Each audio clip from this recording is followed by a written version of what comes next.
Mondays feel like Fridays. How you guys doing? It's a lot of audience. We're still here again. So almost 90 something.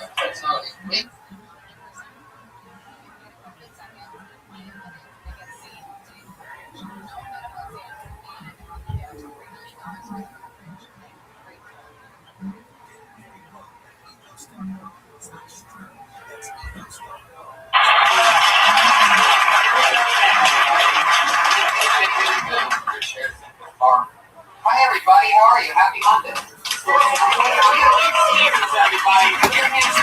No, whisper him.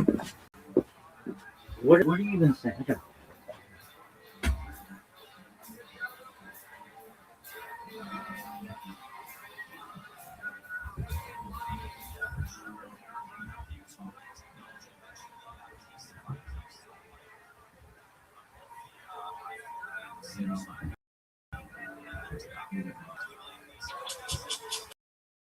Hey, this is Ray. Comedy of Life, the Road Famous Comedy Store. The new episode of Kill. Tony.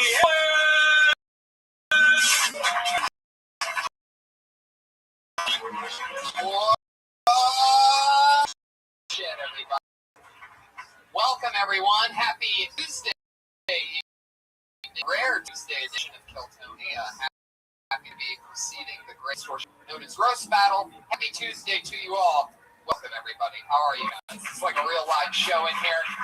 Speaking of live show, you guys that are live here in the audience are part of episode 91, which is basically the first live streaming Kill Tony ever. You guys are double live. There are people around the world that can hear your laughs and your reactions. So thank you for being here. This is very exciting. We've always wanted it this way. A sound system, a new streaming live historical public comedy store. And as of right now, it's bumping. I'm looking at it. Yeah, and just to know that there's connections in Kill Tony for a while. When we're watching online, the live streaming one, that's just so you guys get taste. You get your episode the day it comes out. But then we also are going to be releasing a 4K version of Kill Tony with better sound, better video, about a week to 2 weeks now. So it's going to be a whole different new thing. Higher quality for all you listeners. I got to meet another group this week in Vegas. Yeah, we have 110 people watching. Right? Wow, we are over capacity of the fire hazard of the belly room.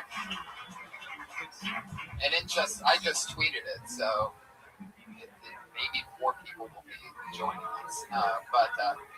So let's do it. It's fun. We have it again. We have one sponsor only. Her name's Elise Lane. She cooks us a meal every week. She's at the Girl with the Pan on Facebook and Instagram. She's Elise Lane on Twitter. Tonight she made us grilled chicken with Tracy sandwiches. I had some weird tofu thing. It's good. It's great. It's oil. Well, pretend like that's anything different from your usual creepy self. Guys, it's a live show, and anything could happen. Like, normally we would have cut that beginning part of banter out completely, but no, you saw it. It just happened. We talked about Brian's greasy hands for a second too long. Guys, every week lately we've had some of you guys that are here in the actual room got here earlier because he plays while the audience. While people are seeing already going on. He's one of my favorite artists that I came across in 2014. One of my favorite new guests, Pat Reagan, everybody, with a brand new song every week. Kill Tony exclusive musical work of Pat Reagan.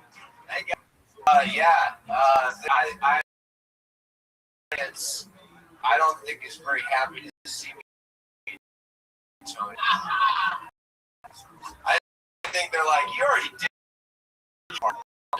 Here's a song though. You guys want to hear a fucked up song? All right, here's a fucked up song. The mic's a little hot.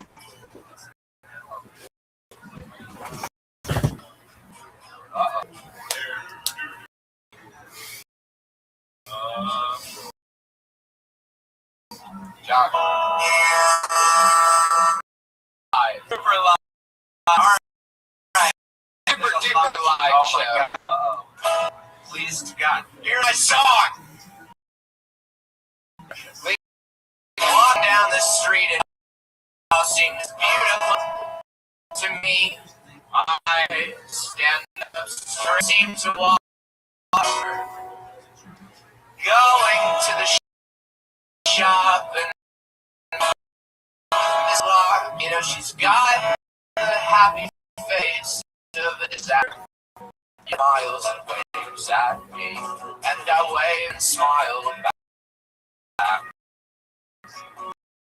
But there's one thing that they don't know. I've got it on the top, got it in my backpack. Got it in my backpack. Got it. Really, do they rock? Oh, you do.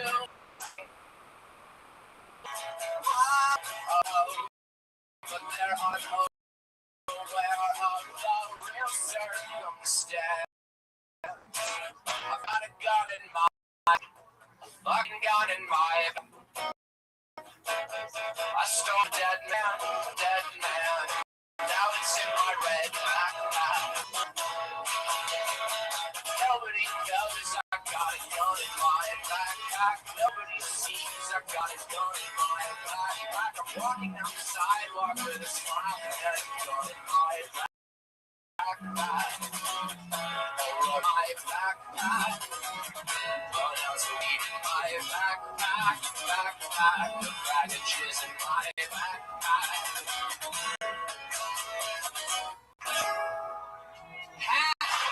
Reagan with another brand new song we've heard before. Super live streaming. He's on Twitter at Patty Reagan. Buy his album. Pat Reagan is a piece of shit. Pat Reagan smells like shit. That's available on iTunes and Spotify for free. Henry Watkins, you might know Thunderfoot. She did a great video for Funny or Die. Yeah. Hilarious. We're very excited about Pat Reagan's new book. Normally, it's a young rising comic coming through the ranks, asks questions, tries to learn from the rest of us.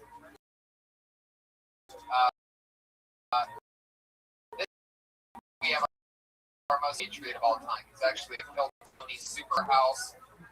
I get to work with one of my very best and put your hands together for the great Cody Stevens, ladies and gentlemen. Oh, our best lately, Hangover 2, due date. Enjoy it on Comedy Central. His own Comedy Central half-hour special. You got it.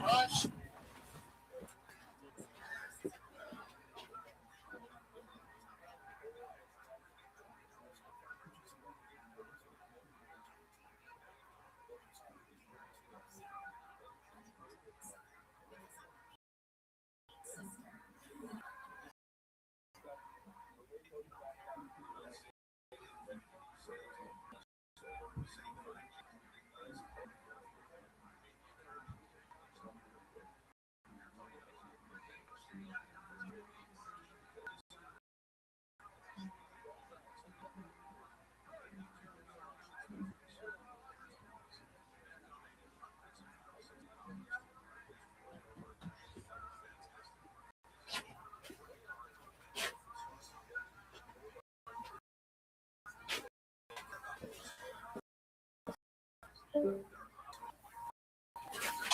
believe, and then present. Yes. You've seen him on everything. Comedy Central, HBO, Go. There he is, live at our Patriot. First online show. You know, Tony, I have HD also. I finally got HD. You did? Yeah.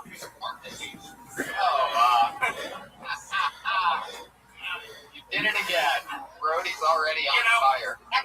It's great to be playing the role of Iron Patriot when I work with Iron Man. Due date, you got it. Robert Downey Jr. opening scene. Oh yeah, you were in that. Yeah, thanks for not applauding. I know what we said. What about after the opening scene? What happened after that? I went home. After that? Yeah. No, Oh, okay. I do one scene and I get out. I love it. That's how I do it. I'm excited here. Hello, Internet. Hello, high definition. I'm excited. Welcome to us stream. You could probably just turn on your little microphone thing. You don't really need to wear it if you're streaming to the microphone. So I'm going to yell that for screaming after I did 2 hours of professional audience warm-up today in front of 150 people. That's right. So I come in here and I am up maybe 2 percentage points than I normally am, and I get beat down. You don't do that to me. Brody's got a little bit of a soft side. He's such a rugged teacher. Yeah. Brody, I'm really excited to have you on. You're talking about your 2 hours of crowd warm-up that you did on at midnight today. Yeah, I've been fired up recently. You know, people don't see their underbelly. It takes to make an Emmy-nominated television show. Yeah.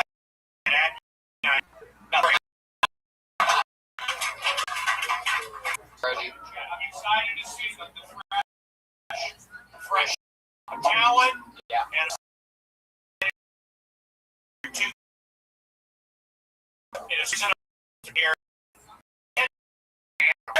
every week we have two.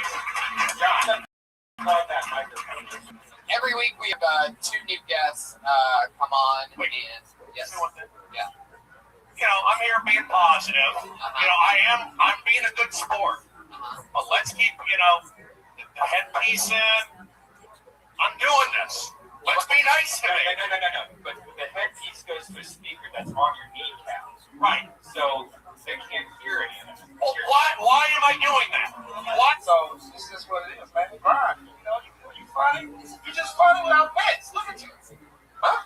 Is the couch that you're sleeping on? Why am I doing that? What? So this is what it is, man. Fine. You know, you funny. You just funny without bits. Look at you. Huh? Is the couch that you're sleeping on? I didn't in the kitchen of the place that you're sleeping. Like, why are you losing so much sleep? What is it? Like, really fucking Jeff? Why do you keep on adjusting the microphone? Nervous, man. The microphone doesn't go as tall as me. But no, when it comes, you think I'm gonna get laid? Jesus, it's like a 7-year-old. Giant 7-year-old lesbian. That's what you are. It's unbelievable. Fortune's brother. Yeah. Fortunate Beamster. When you know you're not gonna get laid, worth laying, just fucking eat everything you can to attitude. Yeah. This women out here fuck everybody. Yeah, for bullshit. Listen, I thought you. Go get it. That's my. All right, go.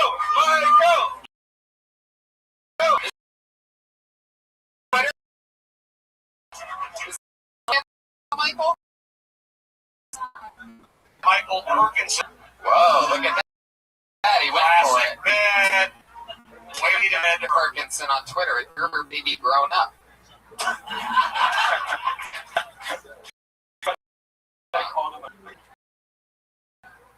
Yeah. I've called him a lesbian 3 times that he's been on. He looks like a giant man. Looks like that one. If you played softball and she was on the mound, you'd be like, oh, fucking throws the thunder. Like a Fast got a sound underarm. Oh shit! All right, here's another new name. Sounds like they haven't been on before. Put your hands together for Peter. I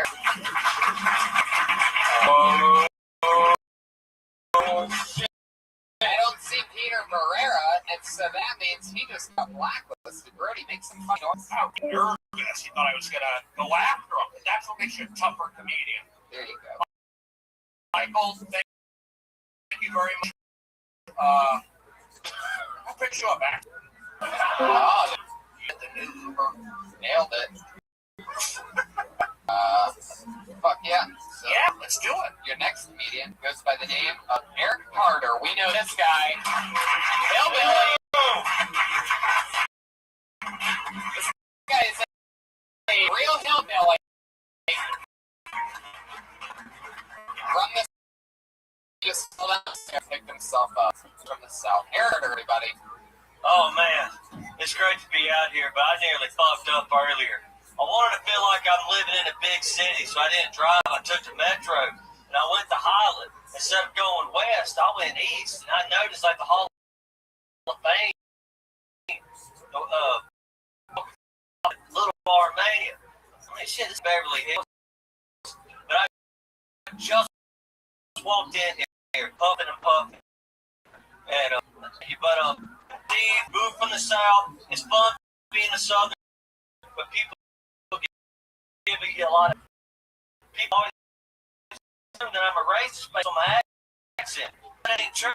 He got called a few years ago, and he's still. But for the past a few months, I've been working on oil rigs.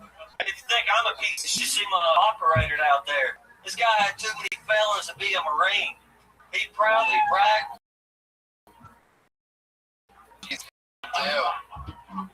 Just walked in. I mean, like, I'm still like, Did we have to know about that? That took 3 seconds off your time just doing that.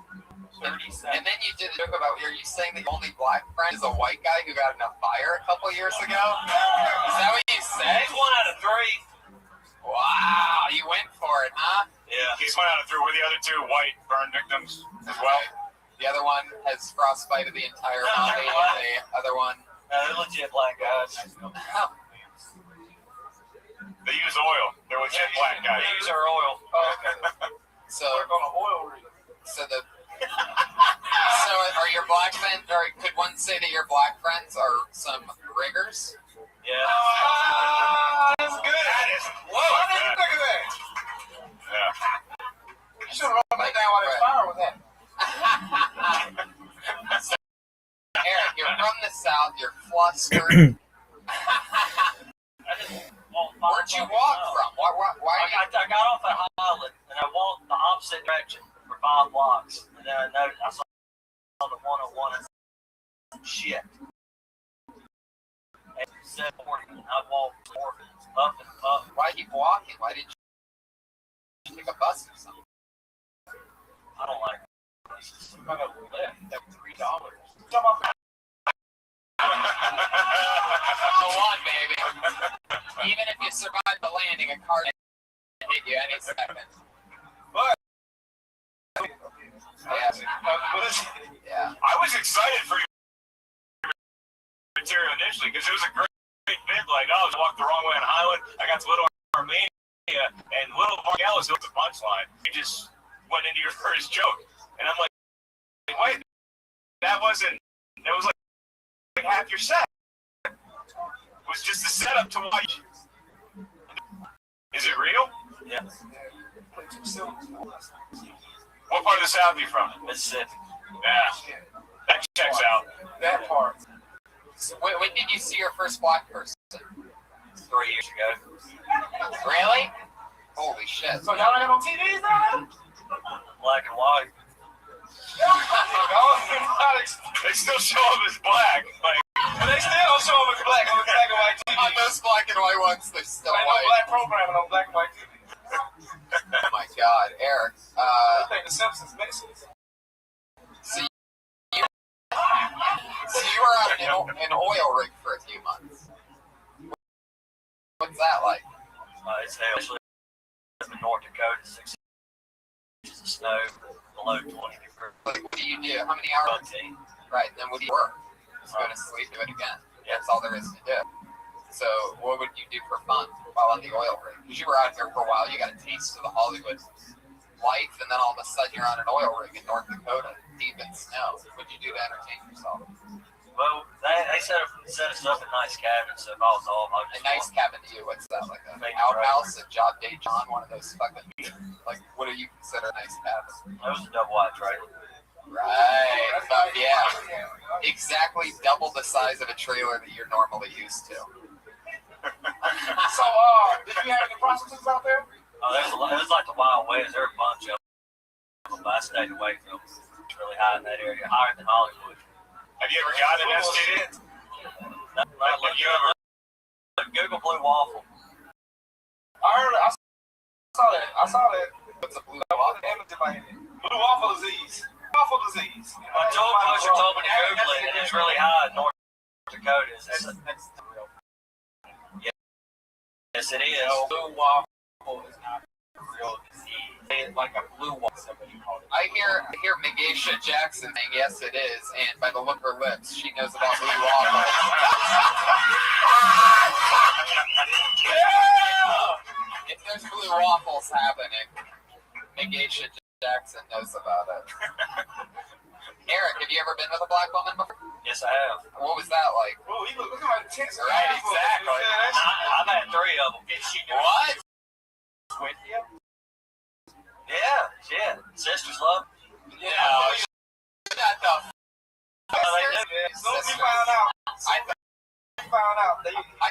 I thought he was saying all 3 black women that he hooked dumpsters. I forgot that they called them sisters. I actually You just went from room to room. Your grandma? Eric, tell us about being with a black woman. What was that like? how much did she got that with that hand for the first time? These shaved. These shaved. These shake, these. Not they shaved. You said these shaved. Yeah. That's like, they're not even shaved. That's like saying this. Like it's like you can't believe that they would do that themselves. I'm just this. I don't know what's wrong. No. Doesn't even see what could possibly be wrong. It's like you're describing the experience on Amazon. Like you're just like, no, I'll go not shave. I don't want to do that shit. No, they had pretty ass. Shaved. Oh, Wow.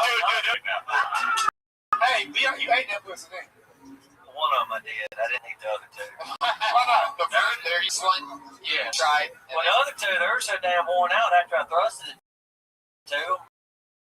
Wow, yeah. What was your favorite thing about being with a black woman that you don't hear normally with white men? It's gonna sound kind of crazy, man. Like black girls have good sense. Oil. Comes back in the oil. You can This oil totally drowns out the smell of blue What waffle. sort of trick, motherfucker? Please No, some. it doesn't do that. Doesn't do that. No, not that strong. smell of coconuts that you Yeah, like. it's yeah, I get it. Have you ever been serious about a young lady? Just a year. I travel a lot. Not one place for too long. You were walking on yourself, moving from oil to oil rig, and now you're here. How long are you gonna be here before you go back to the rig? Do you have a date yet? Prognostication is the one to be. No, I just got a job over at City Walk out of Mexico. Oh my God. Went to Los want some kind of burrito or something? I like the Taco Bell Grande. These cooks speak English back then. These cooks speak English. Can you tell us the restaurant, this little pitch? Like what if you came to us as a table? Like what would be your I opening haven't line? started yet. I just fed up my W-2s. But, Is it Camacho's? yes. I've been to City Park. You just 10 or 20 you times. just guessed the restaurant? Holy Yeah, shit. Camacho's, it's right there. It's next to they got an I've IMAX worked there. at Mexican restaurants before. I bet you have. One in Dana Point, one in Waco, Texas. Busted the place. So give us your opening line. What's it gonna be? Talking to the mic. How are y'all doing today? Y'all welcome to Camacho's. Let's go to another restaurant. Let's get out of this. Eric Carter, there he goes, everybody. He's on Twitter. Call me, say anything for Eric. He went over me. He didn't look at it. Come on, Byron. We got a different water fountain for your friend. You know, guys, I was saying we're talking about Varsity football fan. There's a football player who's really loyal to the Redskins. John Riggins. Diesel. Yeah. Guys, you listen when I say something and then I'm done. Then you laugh. It's called a joke, and that's what hanging out with Major League Baseball players. For the fun. There was really into oil too. Do you remember him? Oil Cam Boyd. Right? Thank you. Ask me something not about sports. Eric Carter's on Twitter. Call me EC. That was Eric Carter, everybody. Eric Carter, everybody. What do you think? Yeah. What do you think of Eric? Brody report. I worked at Red Robin. I understand what he's going through. I'd like to put down his coasters. That's his table. We'll check back after 2 bites or 2 minutes. Those are the rules. Always keep the water. Always fill the water. You're gonna do there. Come on. Is Hector Camacho's? Is that who owns your Macho Man Camacho? Do you guys read newspapers or any? I pulled another name on. Go ahead. I'm going to start getting sexual. Right? That's where we're going next. That's when you sick those. Jesus Start Christ. masturbating. All right. You know it's a good life show when Brody starts threatening us.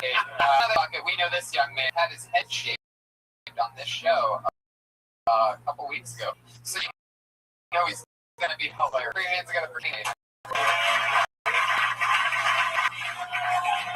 There he is.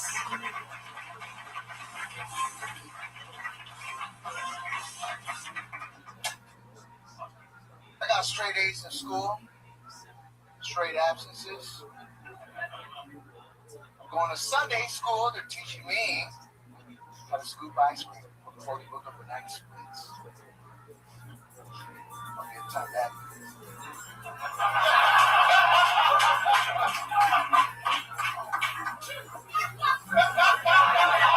What? He's offering to give time back. Oh, okay. I see what you're doing there.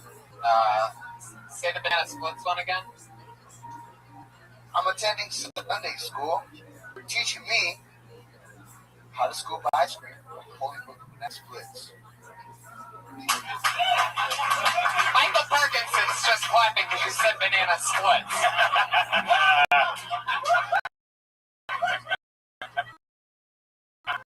So you come in with all the confidence in the world. It'll show you only have to perform. Thank you, that's why I Kenny, just stick with me. Over here, buddy. Kenny, just take it off, okay? In seconds now.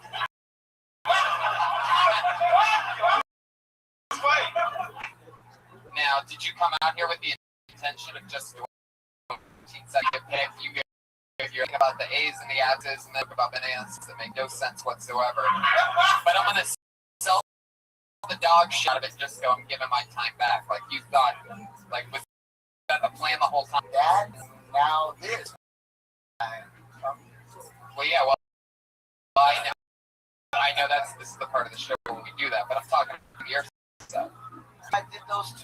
I started. I opened with those two jokes. All of yesterday. 4 mics. It was last personal. Now at the other mics, did you do more time than the 13 seconds, or it also on those mics did you just drop the mic afterwards and walk out? Like I'm gonna give the rest of you y'all like that. Whatever that beautiful line was that you said. And when you, how do you feel now with the new shaped head, the big hairbox? Better. I love it. I love it. My job loves. Actually, my job. My boss is Jay Thomas. He was Sam Kinnison's old manager. This guy gives more shout outs. It's unbelievable. Like My next one, vacation, Jackson. I swear. If you didn't know, he had his long hair went last week and hit a knot that just dead hair. And it looked like, yeah, what you need to know about Kenny Lyon is that he smokes pot constantly. Like he's a really big freeloader of pot, and he just stands around anywhere around the comedy store where he thinks people smoking pot, and he'll just join you if you start smoking pot. He's trying to clean his life a bit, so he got rid of this disgusting, matted, wormy-looking dreadlock that he had. Shaved his head on this show for astounding. I never should have booked it that way. And so now, Kenny, this is what's happening. What's the job you work at? I'm an usher at the Dolby Theater. You're an usher at a theater. They do the Academy Awards. Wow. Did they recognize or That I was they were doing a. they're like, that guy, he kind of looks like that guy we fired last week. Hey-o. Did you get the Academy Award? Yeah. What's that like? Yeah, man, it's the best, man. It's the best. 3 years in a row you're working there? I try to hook up with chicks, the whole thing, man. How does that? Yeah, I can't look because Wow. You know that, man. Yeah, what you see at the Academy Awards? It's all old popcorn. Did any like hot starlets try to have sex with you? Was anybody like, oh shit, Manny? No, I want to fuck Manny Pacquiao with leukemia? You can't just hi-oh really great jokes. Okay, that's not. You can hire 2 jokes that went more than your entire set. That's not illegal. So, Kenny, during the Academy Awards, do you ever get mistaken for Maddox, Angela Jolie's child? Now that's a joke. There you go. That felt good. Thank you, Kenny, for being a part of that movement. I love it, bro. You guys gotta watch Brody when he closes the Kenny, they know. You and the shout-outs, Jesus Christ. Non-stop. Now, you live with your mom, and you said that she was going to be really happy if you cut, and this is like... Still mad that I don't have a full-time job.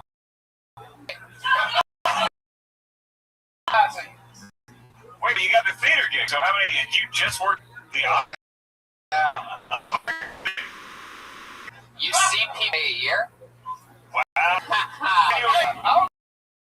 what's your mom name as an immigrant? Americans? Yeah, living a dream. Yeah, you made it. You made it. Whoa, Brody, I'm excited. I almost said, I'm sorry. Just be careful. That's sitting right next to you, the black guy. Oh shit, there he is. I saw him eating potato chips out of a backpack earlier. I know there's one little bag of potato chips in the backpack, but I was picturing like if the whole backpack was just potato chips when he was eating it. It was like the most adorable thing, but I didn't mention it. Kid book, it's a magical man. It's just never ending. There he is, everybody. Kenny, thank you so much. You're wacky. Solid. Once a year? I just want to say it's an honor sitting over here by former Major League Baseball player Tony Gwynn. There he is. Did you get that? Yeah. Brody Steve. On John Riggins. So you're through athletes that are still alive. There's never What that I always ask my guests when they're on for the first time is, was there anything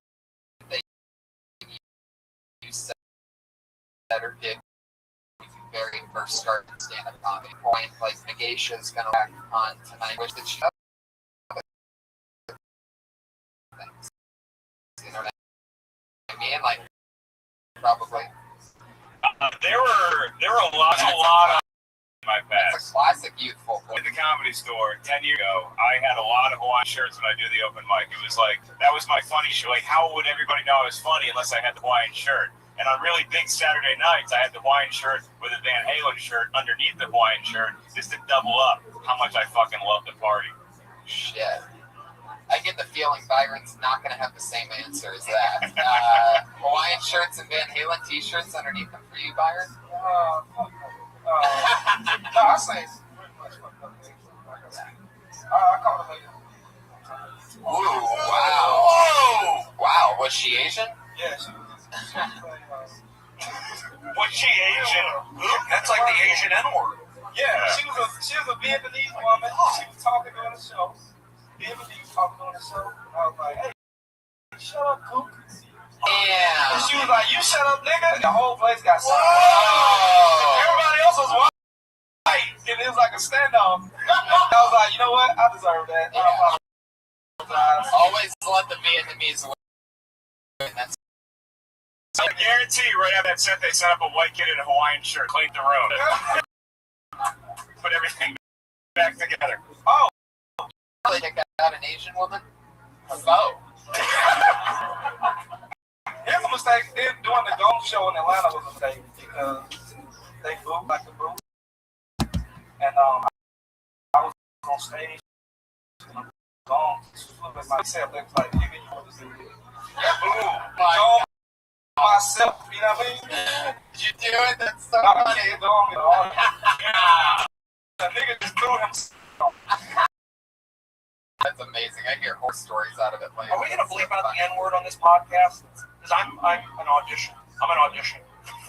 All right, Brody.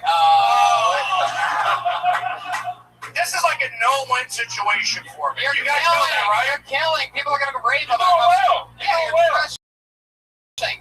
Yeah, you crushed it. We have a great synergy, Brody. We work together. I don't know. I'm on the chat room.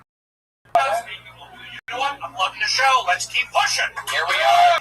We're at the part of our show where every week we have two regulars that can do a brand new minute every single week. It's insanity. All of our fans have got to watch them grow.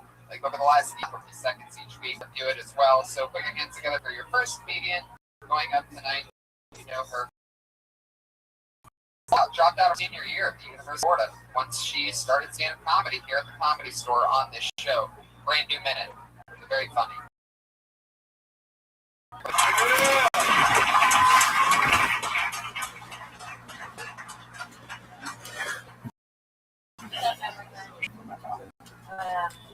Shades of Grey pretty soon. A lot of girls were really into that book. That was a really big thing 50 years ago. A lot of chicks masturbate to 50 Shades of Grey. Mini paper cuts. I'm just kidding. I really don't know how people do that. Like, I don't know how people masturbate to books. Like, what are they like? Ooh, words. I like that noun. Like, I don't get it, you know? I'm starting to realize that I have a type of guy, and that type is unavailable. And I don't know if I like unavailable men because my father was unavailable, or mean guys just get me wet.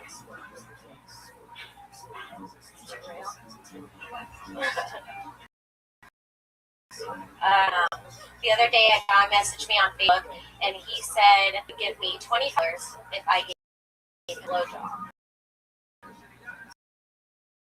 And I'm too. But I feel like $25,000 buys Kimberly Condon. A brand new. That's fun. You did it again for Kimberly, guys. sets. What do you think? Brand new minute each week. How would that affect you? How would you guys handle that? Have you used the previous minutes in other sets, or was it just like now it's just a challenge to do this show, and then it's like fuck that minute, it's not that good? Wait, I don't understand the question. Like, do these minutes translate to other shows you do? Oh yeah, some of them. Yeah, the good ones. The good ones go to the overall. I go back and I look at them, give them a pick, what they like, and now they're all starting to connect. They talk about a lot of the same things. I saw before. I definitely think it's good. I think what they're doing is a good exercise. Like I was so happy when I started doing You are paid. You got paid regular. You've been paid regular. Yeah. Fucking 2 years. Yeah, there you go. Even Brody's defending. I pay attention. Basically what I'm saying, I think this is a good training ground. Absolutely. Totally. They wasn't booing the shit. Ain't nobody booing. You know what I mean? This is great. I would love to open this. Have you ever read 50 Shades of Grey? I tried to. That's why I made the joke because I just don't get like that. You tried to read the actual paper version of it? Or? Really sexual on paper. Or down the porn path that now a mere book can't get you off anymore? I'm pretty deep in the porn path. Probably. Well, this is interesting. I saw books. I found a book in this chick's drawer. You know, that drawer out of the closet and shit. And They do? it's not there. Yeah. Women condom drawers, they condoms don't match. You know, we got a box. All the condoms got the same wrapper. Female condoms, they don't match. You just be like, which size is my size? You know, Right. like going to the All the Foot Locker or options. some shit. Yeah. It's weird, man. 2 vibrators for 1 broke. And a book. Is this true? Are all the drawers the same? Do you have a drawer like that? I don't have a bucket or Oh. a broken vibrator, but I do have different condoms. And Collect a vibrator. condoms, man. We do. So if you get a guy back to your place and you like him enough, you just like go to the drawer, Yeah. Send it to the drawer. send him to the drawer. He's like, there's no fucking books in here. You're like, sorry. Kimberly, Yeah. a personal question. You happen to lose your virginity at Barnes & Noble? There you go, Brody. That's You're all nailing great. it. Yeah, that's going on my demo reel. Yeah. I'm back.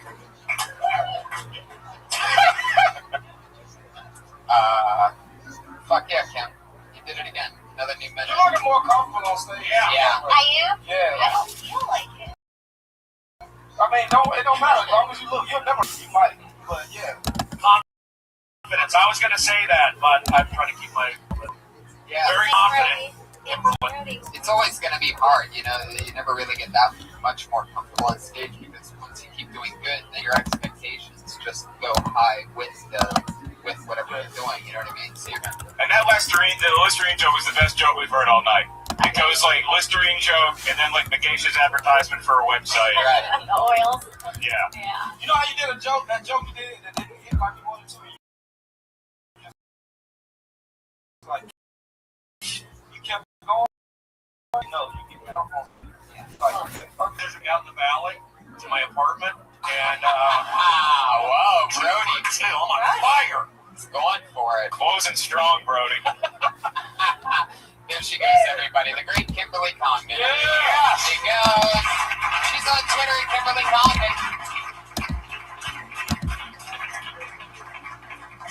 She was on the Joe Rogan Experience with me, Brian, and your next comedian, the final other regular who does another new minute each week, normally talks about something goofy and breaks it down bigger and expands a inanimate object into something wackier than that.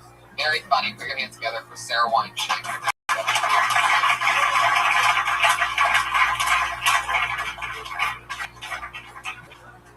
I don't understand people who have spice racks.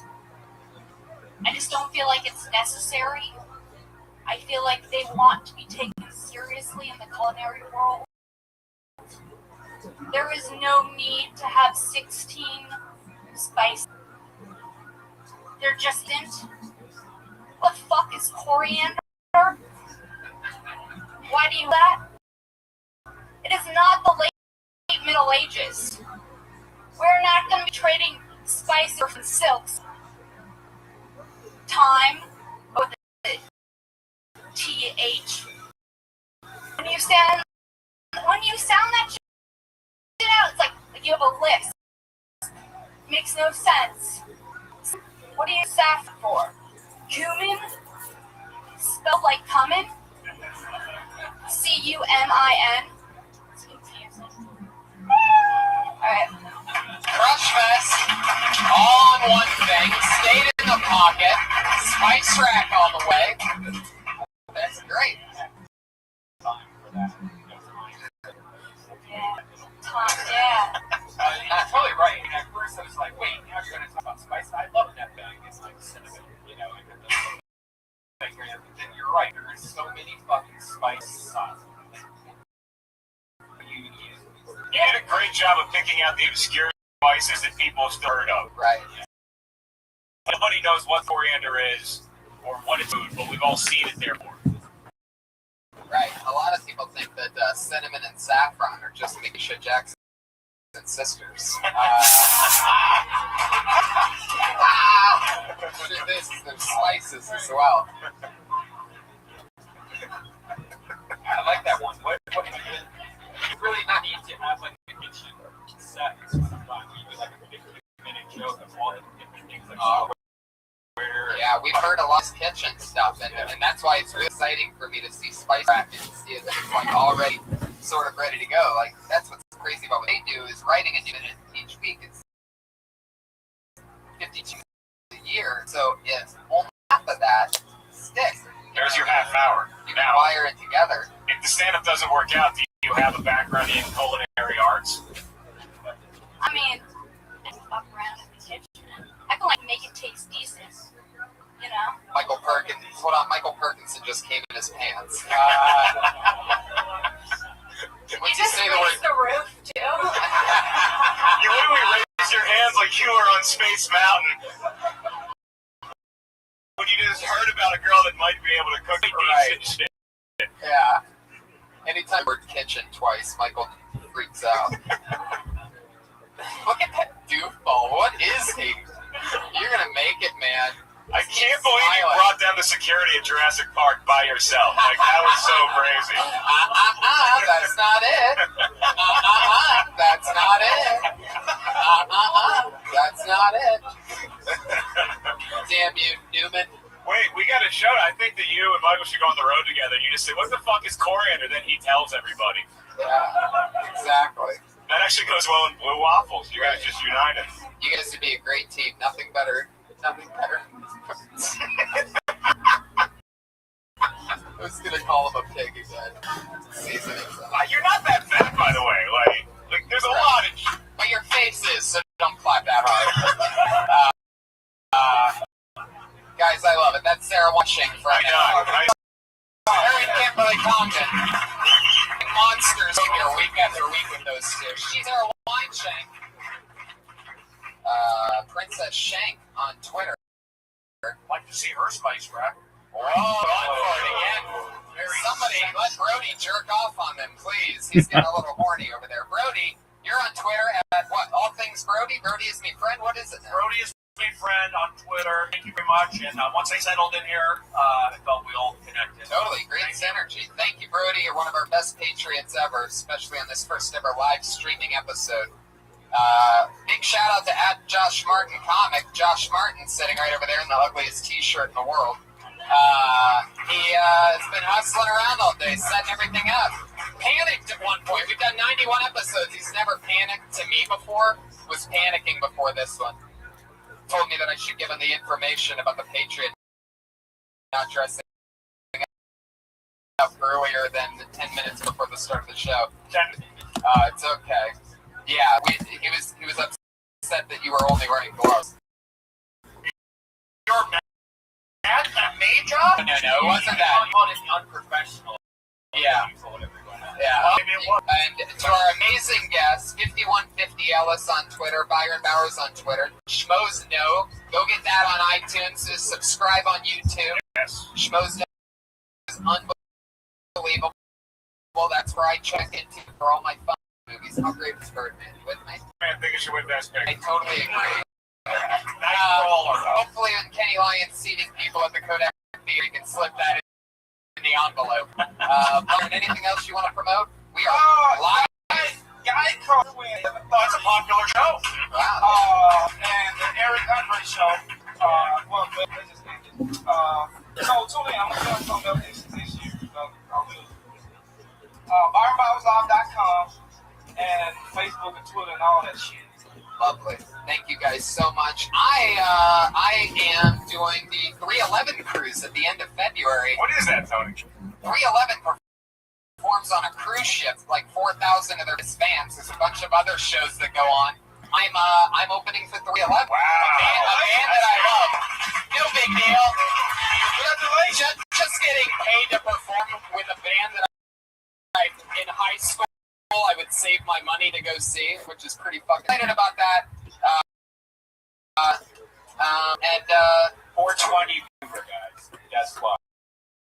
Comedy Central that you want to see Tony Hinchcliffe on that hashtag Bieber roast. So they simply can't take it anymore. Do whatever it takes to try to get that thing so that other people that don't watch podcasts know how amazing hilarious I am.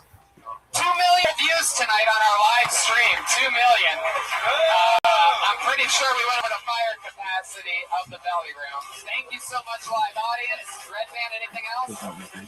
Love you guys. Thank you. Roast Battle is next. Roast Battle. Midnight.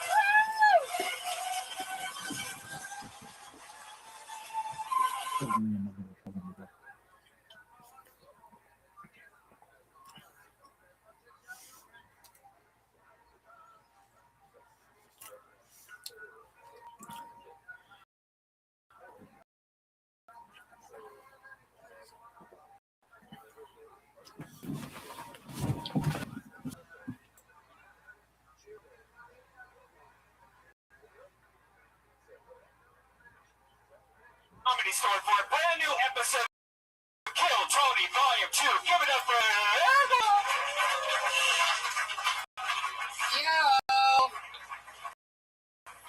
Fuck yeah, everybody. Here we are. Happy Monday to you. How exciting. I'm glad that so many people were able to make it out. Welcome to Kill Tony, everybody. Here with the one and the only Brian Redband. Brian. Hi. How you doing, buddy? Horrible week this Oh. week. I got roofied. Hail roofied me. It sucks. That's insane. I know. All right. Another news. Fucking crazy shit always. I'm doing, I'm going to save that. Something that we've been doing every week. First of all, our one and only sitting right over there, ladies and gentlemen, Elaine. Yes. She's a comedian. We give her a shout out on the podcast. Comedians like, for example, Russell Peter, the richest comedians in the world, who now hire his private chef, everybody. She gets to laugh in a food compound while cooking food. Tonight she made us another great meal. Tonight it's tenderloin with caramelized stone fruit caponetta over grilled sourdough. She's on Twitter at Elise Lane and Instagram at the girl with Elise Lane. Everybody, our one and only sponsor. Making you hungry. Expected to just enjoy a good podcast. Fucking with you. Every single week lately, we've had a musical guest who comes on and does a brand warmed up and a bit. Now, the last few weeks, he's actually been playing while the audience gets sad in this room. And he's been shaky of his confidence. He talks about it outgoingly, forwardly, thing. He talks about how he thinks it won't work, how maybe it doesn't help. But here we are again. Even though you saw him while you got past listeners, it's Pat Reagan, everybody. Here he is. The Kill Tony music new song every week. Well, you know, Tony, the audience just can't get enough. So we gotta go with it. I'm just gonna play a short little song. It's just a blues song. There's any blues fans out there. This song's called The Hard Boiled Egg Blues. It goes like this.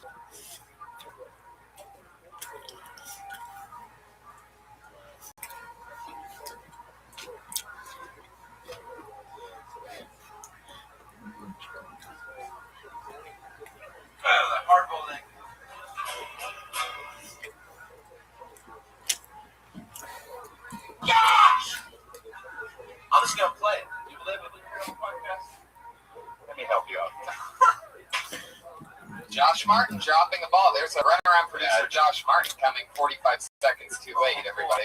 That's what that looks like. I think he's got it. Jesus. Oh, wow. Josh, what are you trying to do over here? Josh, you just come in. Jesus Christ, this guy's out of control. It's like he's against the show. Yeah. Or then it's going to be found. Comes in, turns everything up.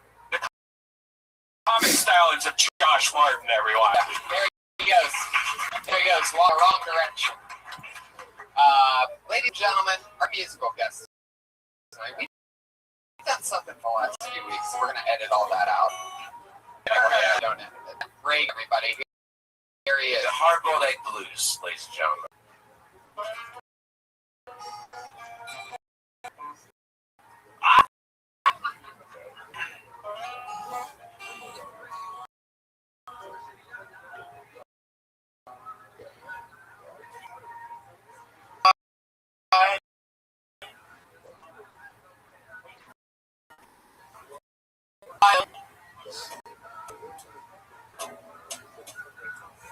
I spread my legs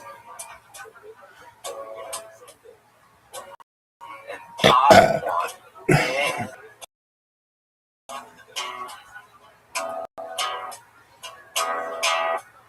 Hard-boiled eggs at my house on a Tuesday morning.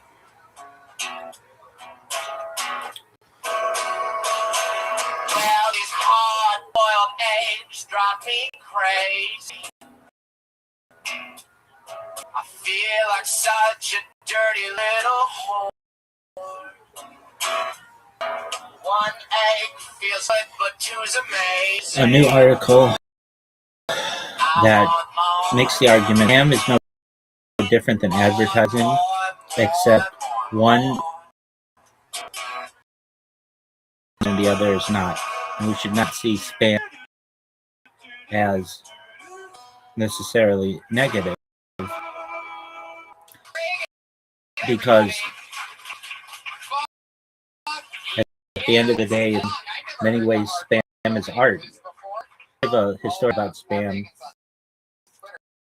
how it was about rations after World War II, its etymology, all that. One more time for Pat Ray.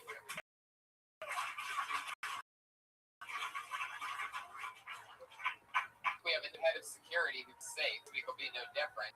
This guy is hilarious. Normally, it used to be a guy in an outfit so much. This guy's just wearing a set of gloves tonight. Funny guy. One of my good pals. Put your hands together for George Perez, everybody.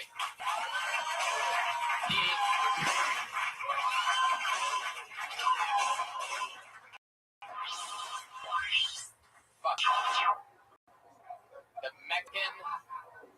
You're Mexican. You're a roaster. George Perez is an insult guru. We once roasted each other for like half an hour straight one time. George, you've been on the show a couple times. You're hilarious. Thank you. Good, it's going. How would you make Josh Martin if you had to? Josh, get over here. He looks like he has an ingrown hair on hair. He has an ingrown head. I'm pretty sure he's trying to say.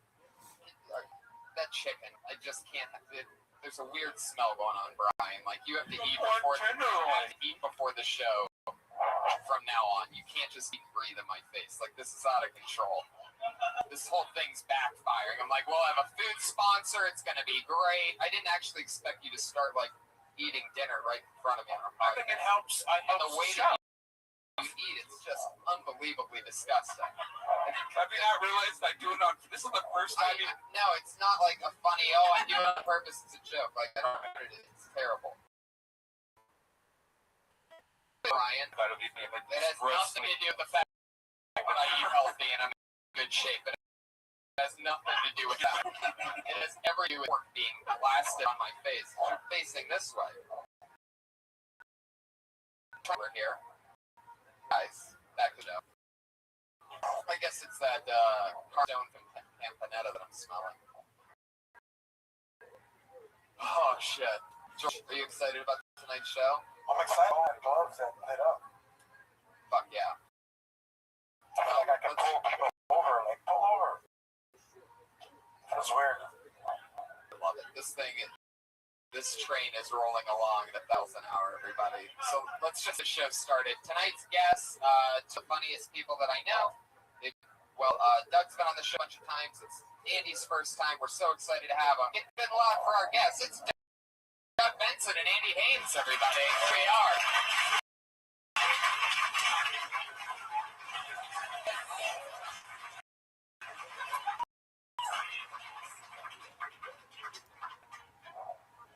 Fuck yes. All right, I don't drink Coke. Let's do this. That's my Coke. Okay. Switching it up. Doug, you want a drink? Doug, you want a drink? I would like Padawan and soda, please. Is that the drink? Brian read my mind. Fuck yeah. Somebody roofied Brian this week, he said. Yeah. Doug? Yeah. Make the argument, though, that spam and advertising are exactly the same thing, I don't know. except one happens with Everything just starts spinning, and I ran into my car, just sat, passed out for an hour. control and the other does not. And the why spam is seen as changed because the system cannot control it. In many ways, spam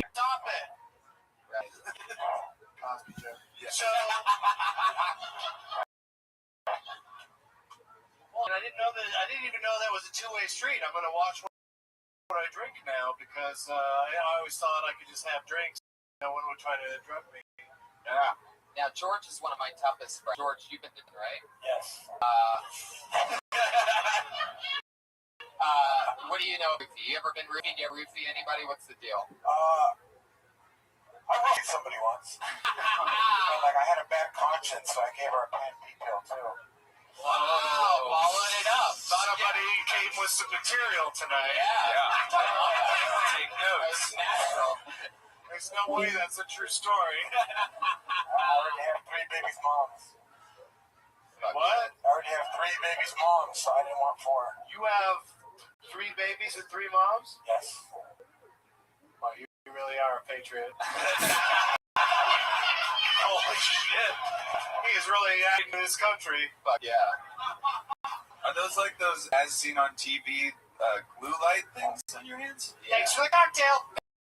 That's the patriot part. We have a very, when I have extremely funny, I don't make them put on the costume. Oh, wow. So a patriot that comes in, then you make him put on the costume. Oh, he doesn't think I'm funny.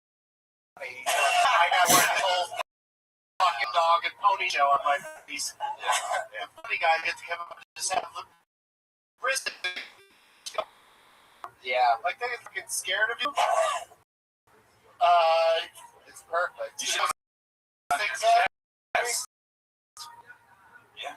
I was in I feel like I'm in an episode of Locked Up, and my cellmate has weapons.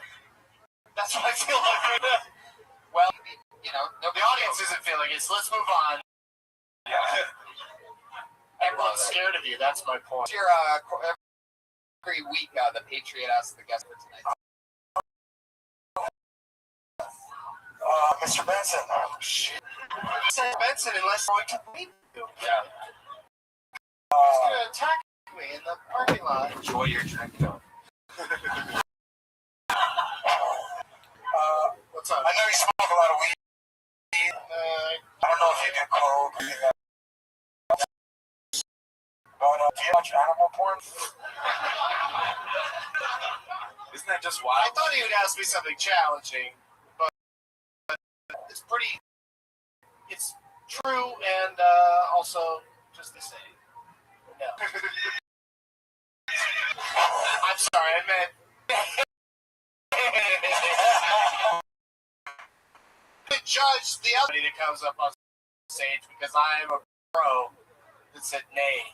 I got some groans from the audience. That's no matter how.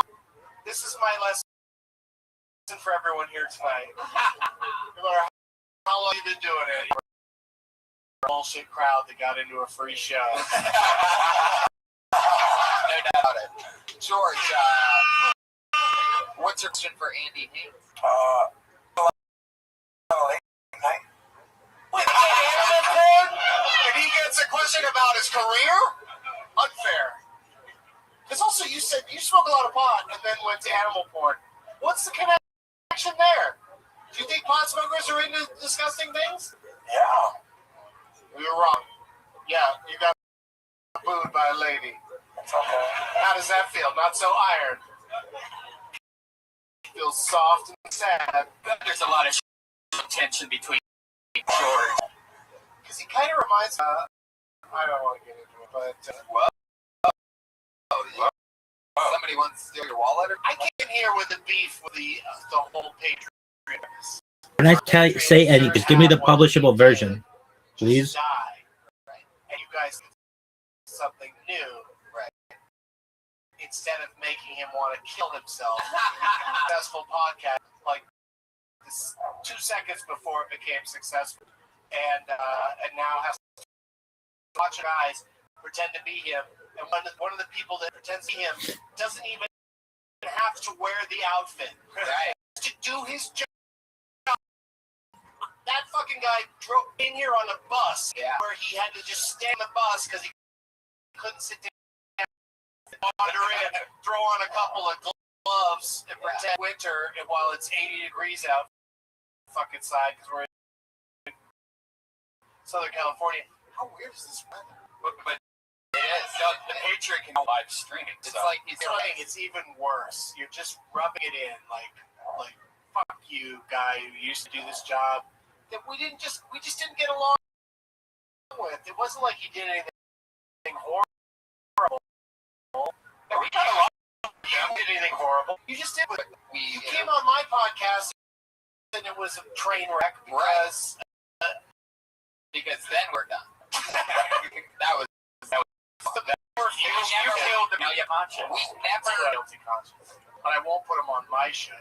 You realize we never talked to him again after your show. Like, that was it. I've only talked to him in sad tweets I didn't respond he basically killed Tony live on Getting Dug With. It was not a smart move on his part to do that. I agree.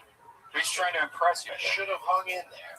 Well, he just didn't understand how the business works and thought that one appearance on my show that nobody enjoyed would turn into a especially Yeah, he thought he was in after that. Oh, that went very poorly. Yeah, that's the worst thing. Like, if anybody ever says, like, if I'm on the road and they're like, "Hey, Tony, man, I saw you on Getting Dug With High," like, my heart just melts immediately. That's by far the worst done in my entire life. I mean, that episode, that show, and I was so excited to do it too. I'm like, I smoke pot all the time. I dare say part of the problem, other than Iron Patriot being was another big problem was you got more than I've ever seen you in your life. Right. Yeah. Brian was not only up and in it and happy. Yeah. He was blowing Patriot every single time he took a hit. He would blow it at him. And I think it was his girlfriend, and they were trying to save money. I was so.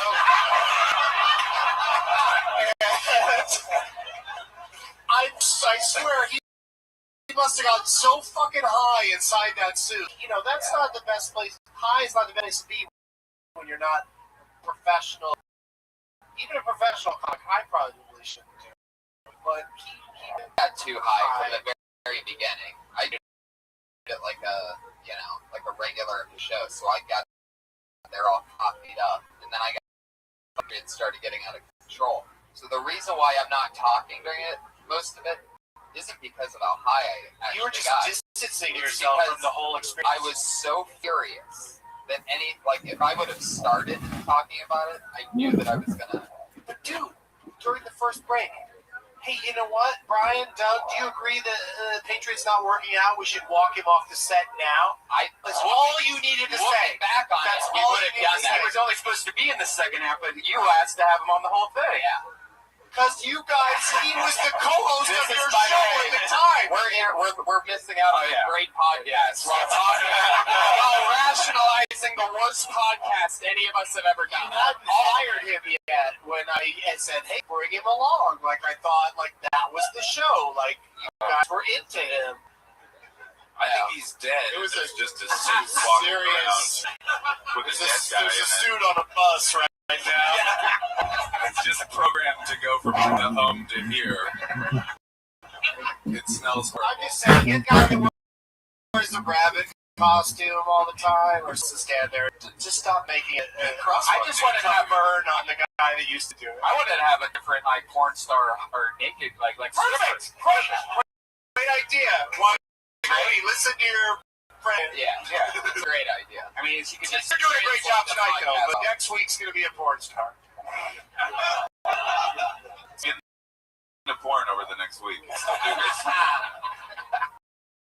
we Porn are, stars guys. are great at French dialogue if they just pipe in every. There's no way. It's like a do Patriot? not encourage ideas, Doug. I don't know why.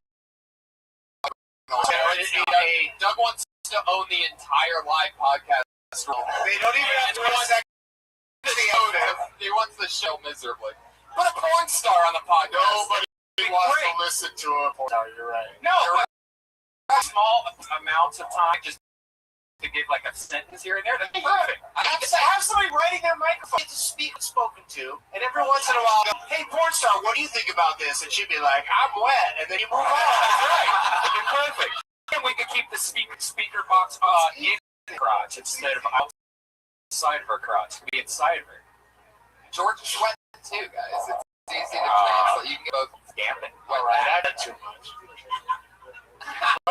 Let's look at some new comics. Let's do it, guys. This is episode 92 of Kill Tony. Over 40 comedians signed up for the chance to do 60 seconds in front of us and then talk with us afterwards. I've been telling comedians all over town that's the last thing you should do. Doug is so anti. Right. Do not sign up for Kill Tony until your minute is fucking killing everywhere in town. Right. Then come here. Don't try shit at Kill Tony. Work out the minute. You work it out. Because it's a podcast and people are listening and now watching. Look at that live feed. Is live feed There's 180 people watching. Wow. Look at that. So Come on, you 100 people. With some friends, get some more people to watch, or come watch me on YouTube. /Doug Benson at 1:15. 1:15 tomorrow is when we go live. Pacific time. Fuck yeah. Well, here we go. Comedians, they sign up for the chance to do 60 seconds. Guys, you know your time's to sound fake. That's what it sounds like. Isn't it adorable? That means wrap it up then, or else you're going to bring out the angry West Hollywood bear. There we go. There it is. Yet another. That's much more involved than it needs to be. Mixed messages like, oh, crickets, so it's boring. But, so stop. There's a horse too. I think so, yeah. Longer, right? And there's a puppy that goes back to the GoDaddy puppy mill. I don't get it. GoDaddy. What does that mean? GoDaddy had a commercial where the punchline was that the bee that ran off Clydesdale, and they see that puppy, and then they put it in a truck because they're selling the puppy.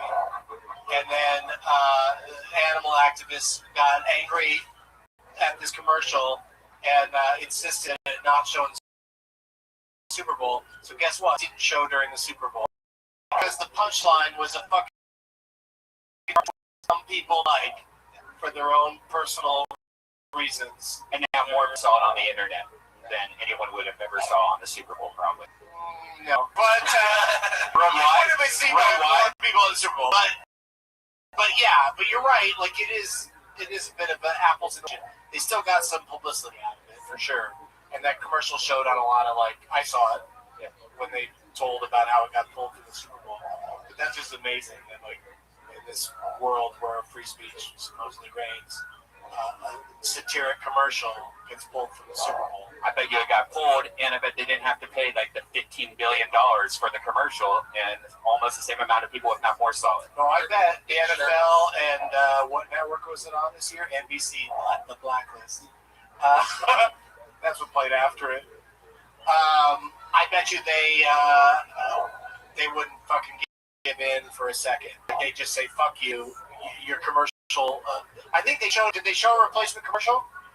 Oh, never mind. And what was it? It was like an old GoDaddy commercial. A guy sitting at a desk. Yeah. I didn't say describe yourself during the Super Bowl. This is the part of the show where the comedians actually come up and do everybody. You ready to get this thing started or what? And we talk to them. It's crazy. Your first comedian tonight doing 60 seconds. We know this guy. We're supposed to try to stop them from talking, right? We're supposed to yell over the entire thing. No, Doug. You've done the show 6 times. I don't get it. I don't get it. This is my impression of you when you the games on.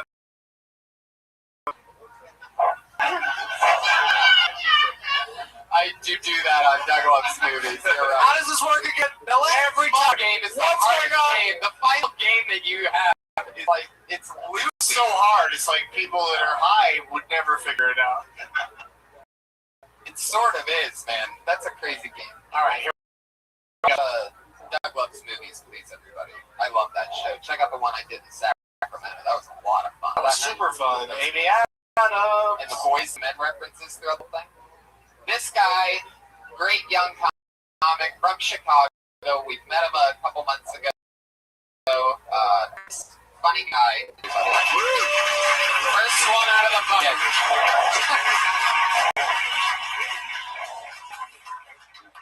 Stop fucking shit up, man. Sorry, I was just trying to move it over. Cable pop. There are people out there trying to find themselves. How the flu is you?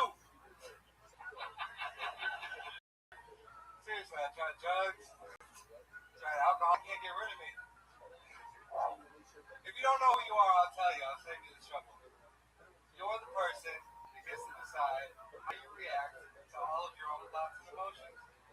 That's it. That's as special as you are, a monkey that chooses it. My philosophy is this. You're a monkey. You're not a gay, you're not a Muslim, you're not a Jew. You're a monkey. And unlike any other monkey on the planet, you can choose the right thing. You can choose love. Anything else is looking at you. There you go. 49 seconds from Ian Ellis. Choose love. Giving time back to the room. Are you running for president? Or, I think I just started my period. I got a question for you, buddy. The mics are acting weird, so that's why I tried to move it like just a little bit over that way more. It's not a question, that's a direction. That's so great the way you just said that. That's not a question, that's just a direction. Are you familiar with a comedian named Mitch Hedberg? Such a dirty mouth and filthy whore. That must be one of Mitch's Hedberg punchlines because Mitch said that to me.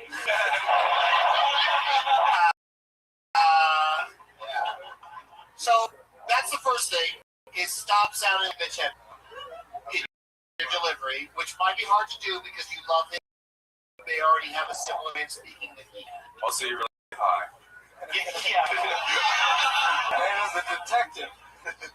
Why would anyone need a receipt for a donut? That kind of thing. Like, don't like mimic his delivery. But that being said, you're clearly like professional and said some things that like even though the audience wasn't laughing, I pointed at you guys and come on, you might should be laughing because there's some clever turn of phrase there. What do you think, Andy Hayes? I think there was a good premise there. You didn't turn it for me at all. Like it just also for a while it sounded like you were gonna go on a racist rant. You're like, you're all monkeys. I was like, all right, I want to get off this stage while this is happening. But I mean, obviously you got some good stoner vibes coming out, and you're like, you want to, but there was no turn. Yeah, like we're monkeys that make choices, but what surprised me with how that revelation is made. yeah, as high as you are right now, I'm guessing you were a lot higher when you wrote that. Trying to pick, you must have been to where you just Dana looked really clear then, huh?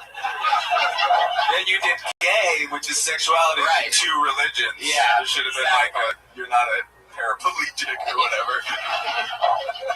I like how you're reacting to this part because it's been pretty insulting, and you seem to be having a good time. So you should definitely, hopefully you can sign up for Last Comic Standing, where they do this sort of thing to you, and if you can handle it, it seems to be a virtue. What is that? What are these weird attacks on Kill Tony? It's some weird sexual What's thing. going on? No, I was just comparing it to how on Last Comic Standing, they when they're doing their critiques, if you get offended, then you're out of luck because you have to hope that they'll change their minds because you're agreeable and are willing to take their notes. Yeah. Their bullshit notes. Like nothing we say tonight is really like any little thing we say isn't going to make them a stand-up comedian. Right. It's just all little building blocks. But he can pick or choose which criticisms to. He can definitely roll with the punches. Yeah, that's what I'm saying. You ever do a He's roast agreeable. before? He's agreeable, which could work out in the comedy world because that's part of like clubs will book you because you are not a pain in the ass to have around. Well, you can't feel anything, so that's probably. Do you listen to your own sets? I mean, do you listen to the podcast now? Do you How do listen you know to, he's high? Do you listen to? I'm just saying, it might be his personality. Are you high on marijuana right now? I'm high as shit. Yeah. Okay, good. All right. Just wanted to double check. Now attack. So when you listen to it, do you ever listen to it sober? And when you listen to it sober, are you like, what the fuck am I talking about? Or are you like, yeah, that's so crazy? I should try that sometime. I should listen to it when I'm sober. What do you think? Yeah, I mean, do you critique yourself and listen to yourself at all? When it's That's what my podcast is I put out a new. Wait, you have a podcast? I put out a new 7 minutes. What's your podcast called? Listen at podbean.com. Yeah, just blur it out, slur it out as much as possible. No one knows what you just said. Ian Ellis at podbean.com. Oh my God! What a complicated fucking name for his thing. Well, it's that easy to Look get for to. Ian Ellis on iTunes. Yeah, there you go. Hey, check out my podcast. It's seeingfang at flowers.com /classify. Ian, what's the big twist on your podcast? What do you do that's different? You gotta have a big twist these days. I'm not saying you would have to have a big twist. I'm leading it to yet another funny topic, Doug. Thank you. I put out a new 7 minutes of stand-up every week, and I put a beat under it, so it's like releasing a comedy mixtape. You put music behind the new 7 minutes of stand-up that you write every week? Yeah. It's a 7-minute podcast. Yeah. Why don't you have music under your set at a performance like tonight, for instance? If I can find some musicians. Wait, what is that right musicians doing on your fucking podcast? Is it you? I go out and I record my sets, and then I put music under it like a mixtape thing. Yeah, so bring that music. You want me to take a fucking boombox with me? You can play it on your phone. Who the fuck needs a boombox? What are you talking about? Still using the boombox method, man? I did not know that the You posting podcasts through your fucking boombox? auditioners on this show have so much to learn about how, like, I'm fucking old and I couldn't pull this shit off. You're a young man. He's got a microphone that Yeah. records to a wax cylinder, and then he puts a boombox next to that, and then he plays his iPhone with his setup, right? he edits it with 2 cassettes. Like the cassette player, you just That sounds really interesting to have like beats under whatever the fuck you were saying tonight. So I say go for it. I say make that happen. You know what I mean? Follow your artistic urges. Yeah, but Fuck yeah, Andy. Anything else for Ian? What do you think? Are you ever not high? Yeah, so it's crazy. A few weeks ago, he was on the show. He got pulled out of the bucket again. And he was stoned as fuck. He couldn't even talk. He just kept doing that little, like, giant 3-year-old giggle that he does. I come to this show to have fun, so on Monday. I love it. Well, we have fun with you, too. Thanks, Ian Ellis. Yeah, There he goes. thank you. He's He on. doesn't like Mondays. things off, start his week off in a nice way. I love it. You know, He's not trying to further his career or do anything, learn anything. He's just having fun, just having a nice time, getting high. And hey, dude, we're all just monkeys, man. But I don't know. I think monkeys can make decisions. And I also think that right, they can't just they can't eat every banana. They gotta be choosy. You know, monkeys can do sign language. also there's some gay monkeys. And that's a choice.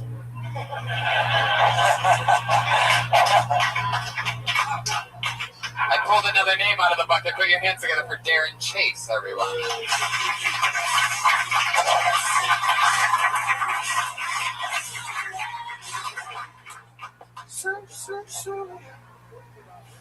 I just turned 31 recently, which is not that old, but it's old enough for like music I liked as a kid. I don't really relate to it now that I'm getting older. I'm now older than the artist was when they wrote the song. You know Coolio's Gangsta's Paradise? There's a lyric in there where Coolio goes, I'm 23 now, but whoa, let me see, 24? The way things are going, I don't know. Now we all know. You made it.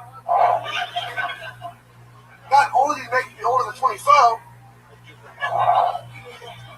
he made me old enough to have his own reality show and cookbook. Yeah, it's called Cooking with Coolio. Kind of discredits on Gangsta's Paradise movement he was doing 20 years ago. He could have kept it real. Could have called it Cooking Crack with Coolio. Yes, I'm a hamburger traditionalist. I don't know if you guys know what I mean. I think a hamburger should have only mustard, pickles, and ketchup. I was like, why is he going into another head? This has got to be close to time, and it's gone well. Let's start something else. We're going to test it. Why not? How? I already thought of something for the cookbook minute. How's it go? This is what I do to other comedians. I go up to him after the set and I go, "What? How'd that one bit go?" Because I think I have something.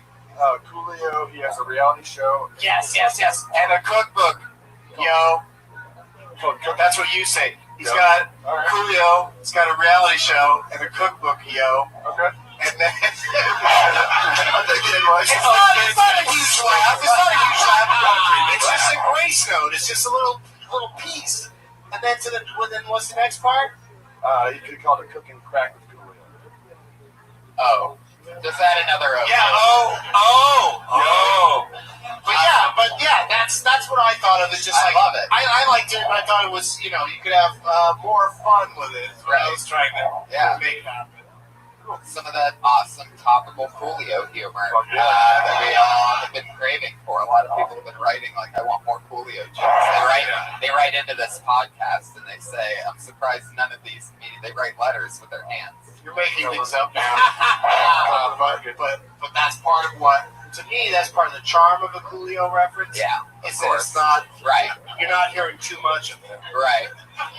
You're not overridden with Coolio references. Have you read the cookbook? I haven't. But he really does have a cookbook? Yeah. I think he has a cooking show. Cooking with Coolio. Really? Yeah. He has a reality show and a cookbook. It's called Cooking with Coolio. Wow. I see him like cracking eggs in like ice trays and putting them in microwaves and shit like that. The best thing is That sounds like a perfect bachelor solution. I told Coolio that joke and he said it was cool. Like he says, I was hosting the event he was on. Like he had no reason to.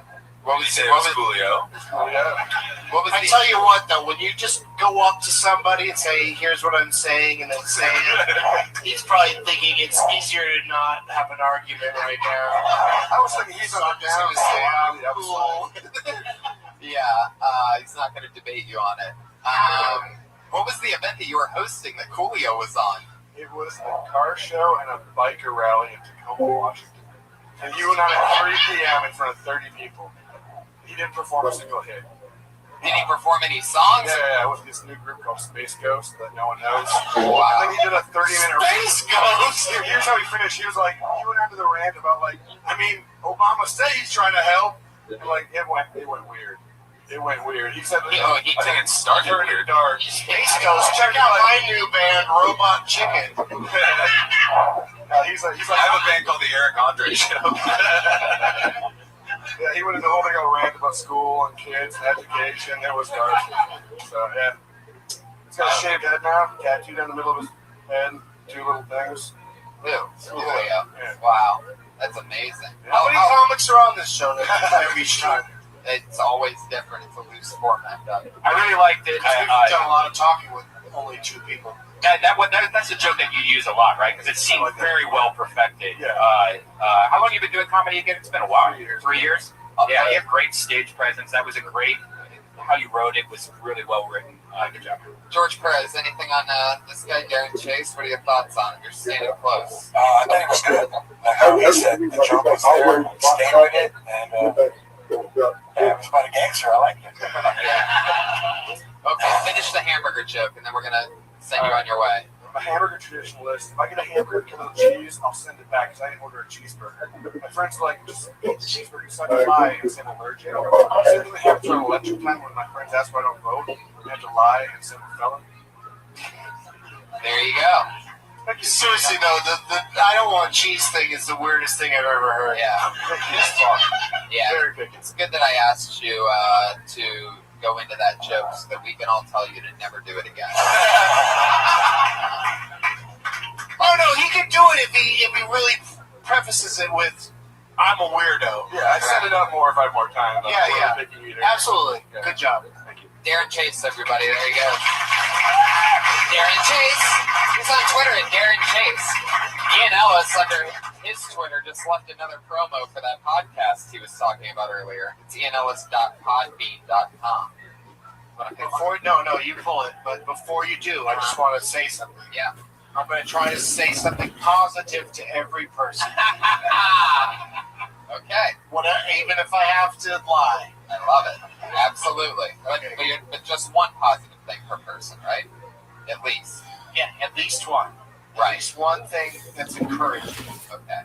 No matter how much they fucking blow. Okay. Pull the next asshole out of that bucket. Here you go. No matter how they do. Somebody. It's the worst setup for comedy. This looks like a new name to me. Oh, a new name! Put your hands together for Kane Holloway, everybody. All right.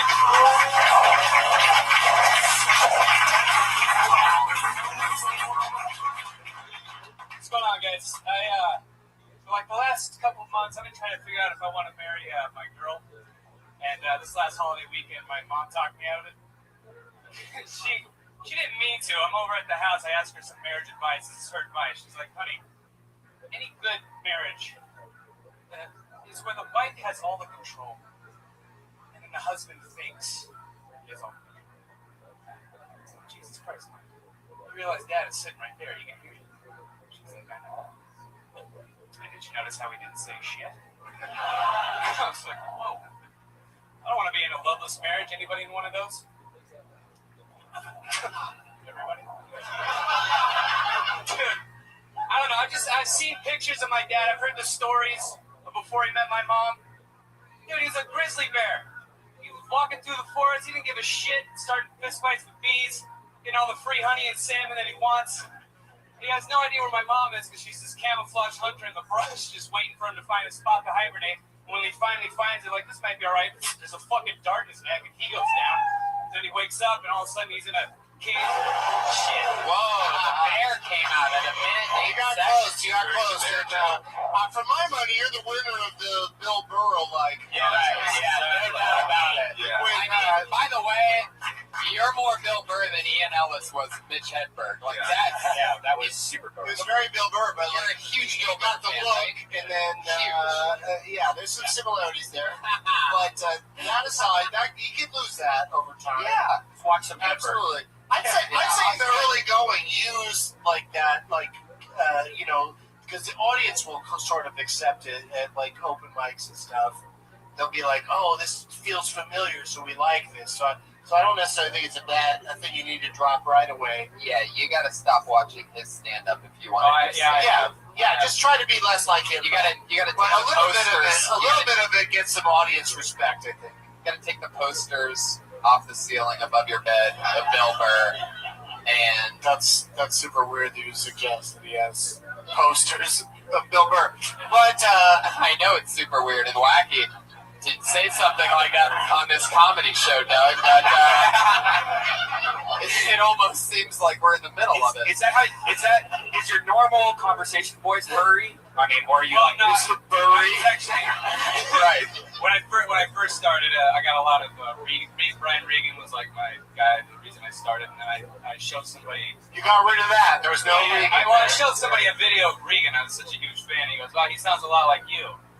So over time, I'm just like my influences have been, and then I'm just like weeding them out slowly. But those are going to exist. But the important part is like writing original jokes, which those felt like those were, and just sort of getting comfortable. And like sometimes the audience needs a little bit of that because it's comforting because they recognize the cadence. Yeah. So I'm not completely against it. Definitely I brought it up so that you would maybe lose it at some point. I think if you do, But how don't long be you too been on conscious stand-up? of it. 6 years. 6 years. Wow. Where at? Seattle, Washington. Wow. Interesting. How do you like it up there? It's all right. Yeah. How long you in town for? No, I moved here. Wow. How long ago? 3 weeks. Congratulations. Bold ass move. Yeah. I wouldn't recommend to anybody to do stand up in LA unless they were like already had like a full like headliner set ready to go. But that being said, there really are no rules, and you can still make it. Why did I laugh at the end of that? It's so funny. You can totally still make it, dude. But it's absolutely true because that's what happened to me. Is I came here. I started stand-up comedy in LA, and that's one thing that I regret about my career is I didn't sort of work up to having enough material to show up in LA and sort of make a good impression immediately, instead of having to kind of convince people that the guy that they didn't think was that great because it was just starting out as advanced. But I thought it was a good set. I mean, a good minute. Yeah. The bird thing, though, is something I would really try to work on. I would really like to hear your normal voice. It might be hard to change. Put some rubber bands around your balls, really tight. I don't know what you would do, but yeah. I think you're using your voice. It's just more of a cadence issue and similarity of topics. It was like a hand thing where you went like that at one point. That you guys. I heard that back home, and so I But stopped. see, just talking just now, if I wasn't looking, I'd be like, "Is Bill Burr? Did Bill Burr just walk in?" Yeah. Like it's natural for him. So Trust me, that's what I'm putting on this podcast. Is that when I put it out there in the Cosmos, it's going to say Bill Burr was on this episode, just so that the people. You got to watch out the comedy room. Get Bill Burr to come in and do this. Because one of the worst things is people over talking like Doug Benson. But the other thing is that comics. I did what? Comedians often attack other comics for stealing their essence. That's been used a lot, which is one of the funniest essence. That's some bullshit.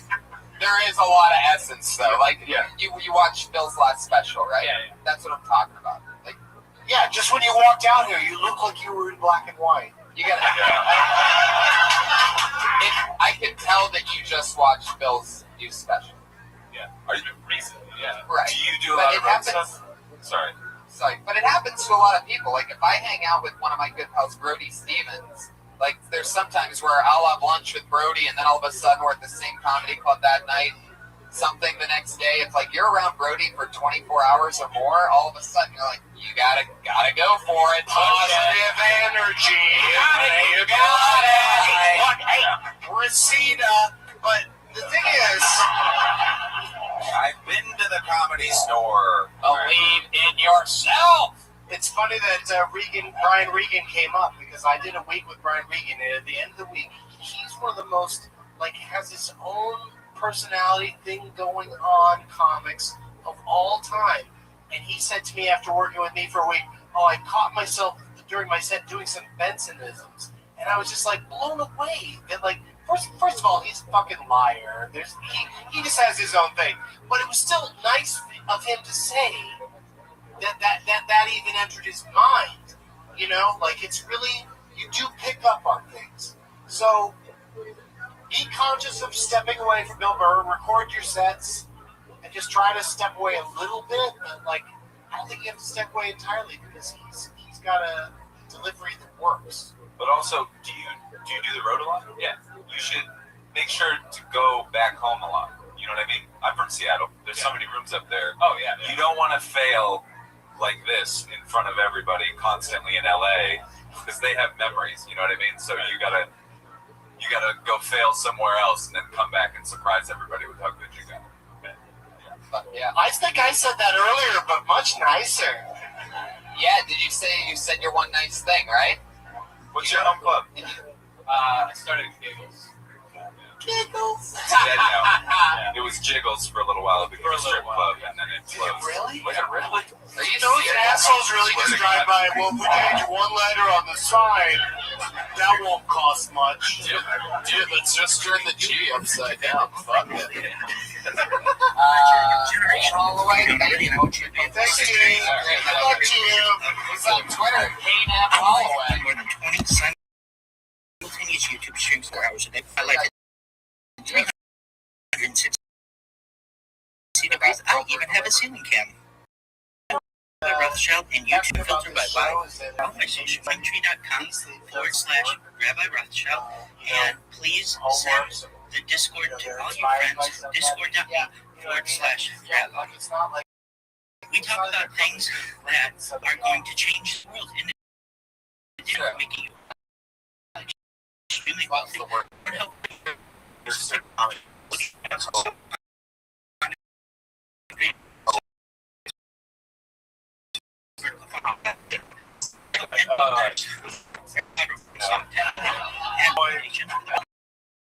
Then they'd say that. But yeah, additionally, you're right. most importantly, desalination technology. Get excited when Put people seawater don't onto use land to Twitter. make it drinkable. Everyone They're that like you know, balls to the I wall. want you to know that Anything I'm can here to happen. support you But I don't personally know. and This guy think they're illiterate. But it seems like a safe thing. And Okay. most So of we'll all, see what I want happens to with get their people Amish. home. Thank you so much for the This opportunity is to written share. in pencil. First Amish comic on Kill Tony, ladies and Put gentlemen. your hands together for Tom Howard, everyone. Let's see what happens. Amish? Here he is. Tom Howard.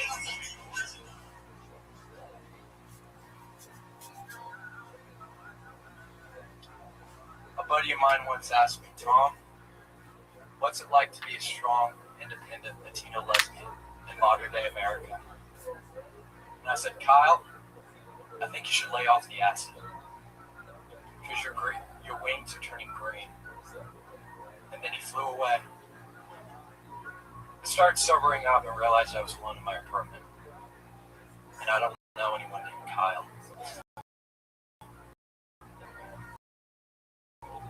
So I once had a girlfriend coming up, and I broke into her apartment.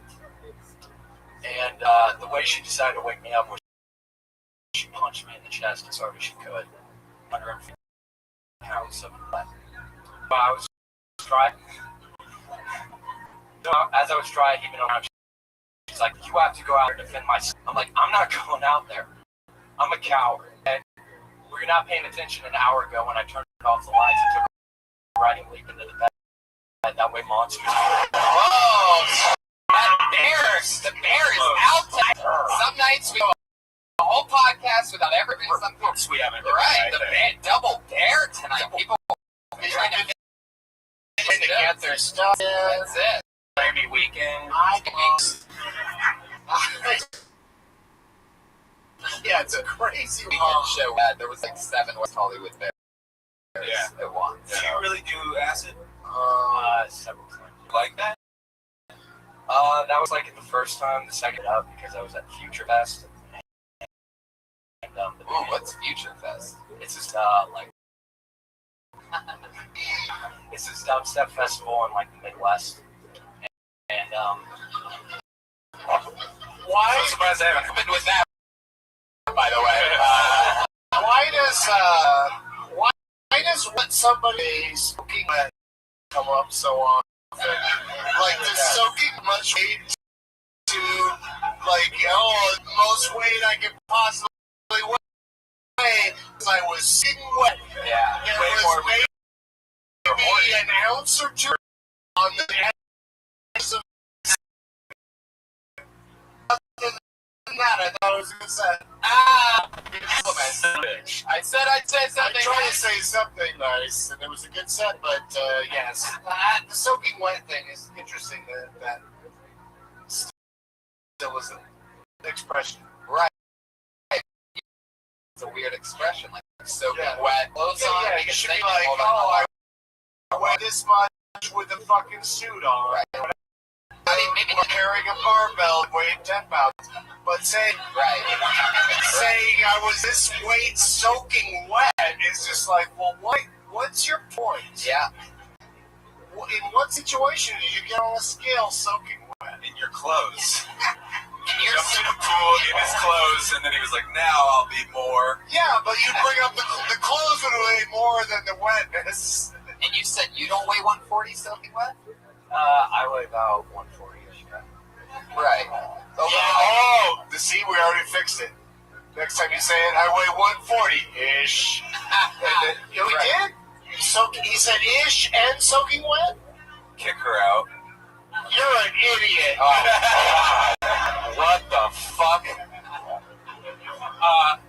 You know that first joke that was like, He did say that thing that he did not say. Just yelled out. Because you look like you weigh 140. I forget what part is. It's when he's dipping his girlfriend's stuff. how long have you been doing comedy? July. You're very new. Is this one of your first jokes that you wrote? The first joke? Was it one of the first ones you wrote? Yeah, about. It seems like something that I think a lot of new comics write the exact same thing where it's a trick, where it's like, oh, and it's not, the person's not really there because I was on acid. You know, like that little trick. I honestly would throw it away and find something interesting about your life and add some tags to it. You can find a tag from that joke and throw in there. That joke is so old and used, the old trickaroo. A lot of people use that acid joke at the very beginning, but you know, you can use this acid joke as a gateway drug to better jokes. And I think, and you can only really do that by dropping the acid joke first and starting with more new stuff. Drop the acid joke. We did it again. Tom, so where are you from? Ohio. Wow, look at that. Columbus. No shit. What part of Columbus? Grove City. How did you find Ohio? Fair. You were born and raised there? Yeah. Wow. Grow south of Columbus, 45 minutes. Sweaty girls where we fuck Next to Groveport. Yeah. Huge dubstep community out there. Yeah, that's the only way I know about it. That's how I know about Grove City. Yeah. Grove City is where you go when you want to hear the, you know. That's where Skrillex records. Yeah. No doubt about it. Where was the Future Fest? It was in the hills of Virginia. The hills of Virginia. Yeah. You were there, A lot of acid. Wow.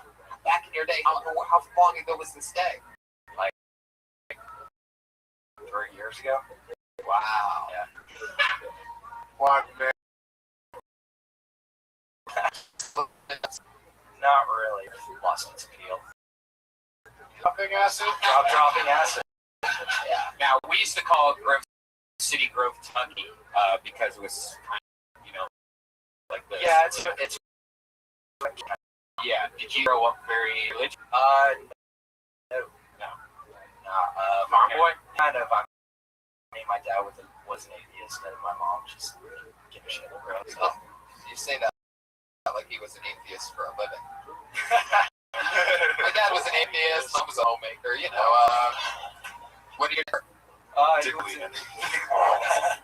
What was it? He didn't believe in what I was trying to remind him. Being Interesting. Like, October. you live here now. Yeah. October. Well, Yeah. we're all Ohio people over here, so you're automatically welcome. Right. You're in the top secret group. I think you got everything you need except for jokes. That's true. I'm saying he's fine, you know, like Right. I agree. just keep doing it. And the jokes will come. Don't go too positive with him. Yeah, I mean, you're new, man. You're new. Right now, it's just getting, used to being on stage. Honestly, find a story that you tell people, your friends, find some jokes and put it in. Just make it a real story about yourself growing up in Ohio or Kentucky or whatever. Talking to your friends is a great. Do you have friends? Yes, I have friends. Oh shit! No, that's cool. It's just You're gonna be great. Just joke around and try to write down the good ones. I'd rather hear what actually happened on acid. You know what I mean? Yeah, the real shit. Like, yeah, like.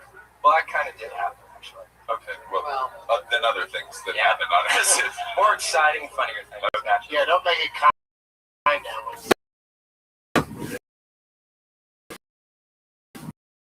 If you're on acid, go ahead and talk about it. Yeah, I think we're gonna do that. So he's talking about the laboratory. Yeah. Oh, that texture.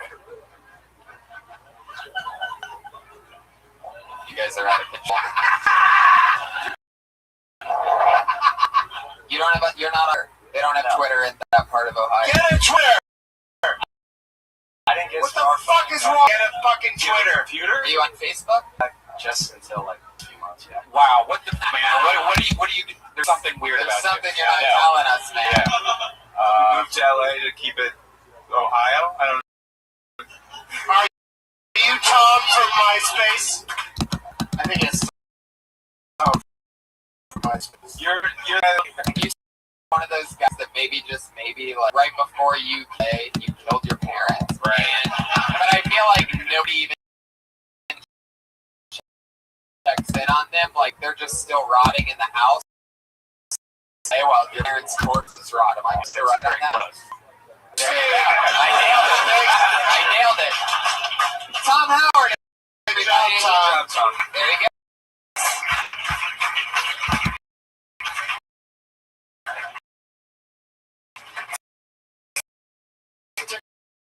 With it, Tom. MySpace.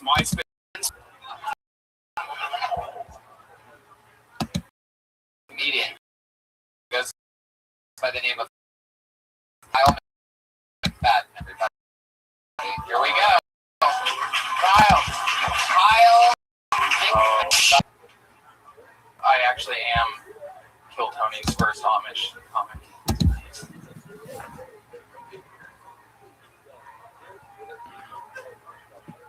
Has anyone in here heard of a depression beard before? At all? I'll explain it. A depression beard comes in a few steps. Step one is you depression. That's the first step. And then step two is you don't shave, and then you have a beard that you got.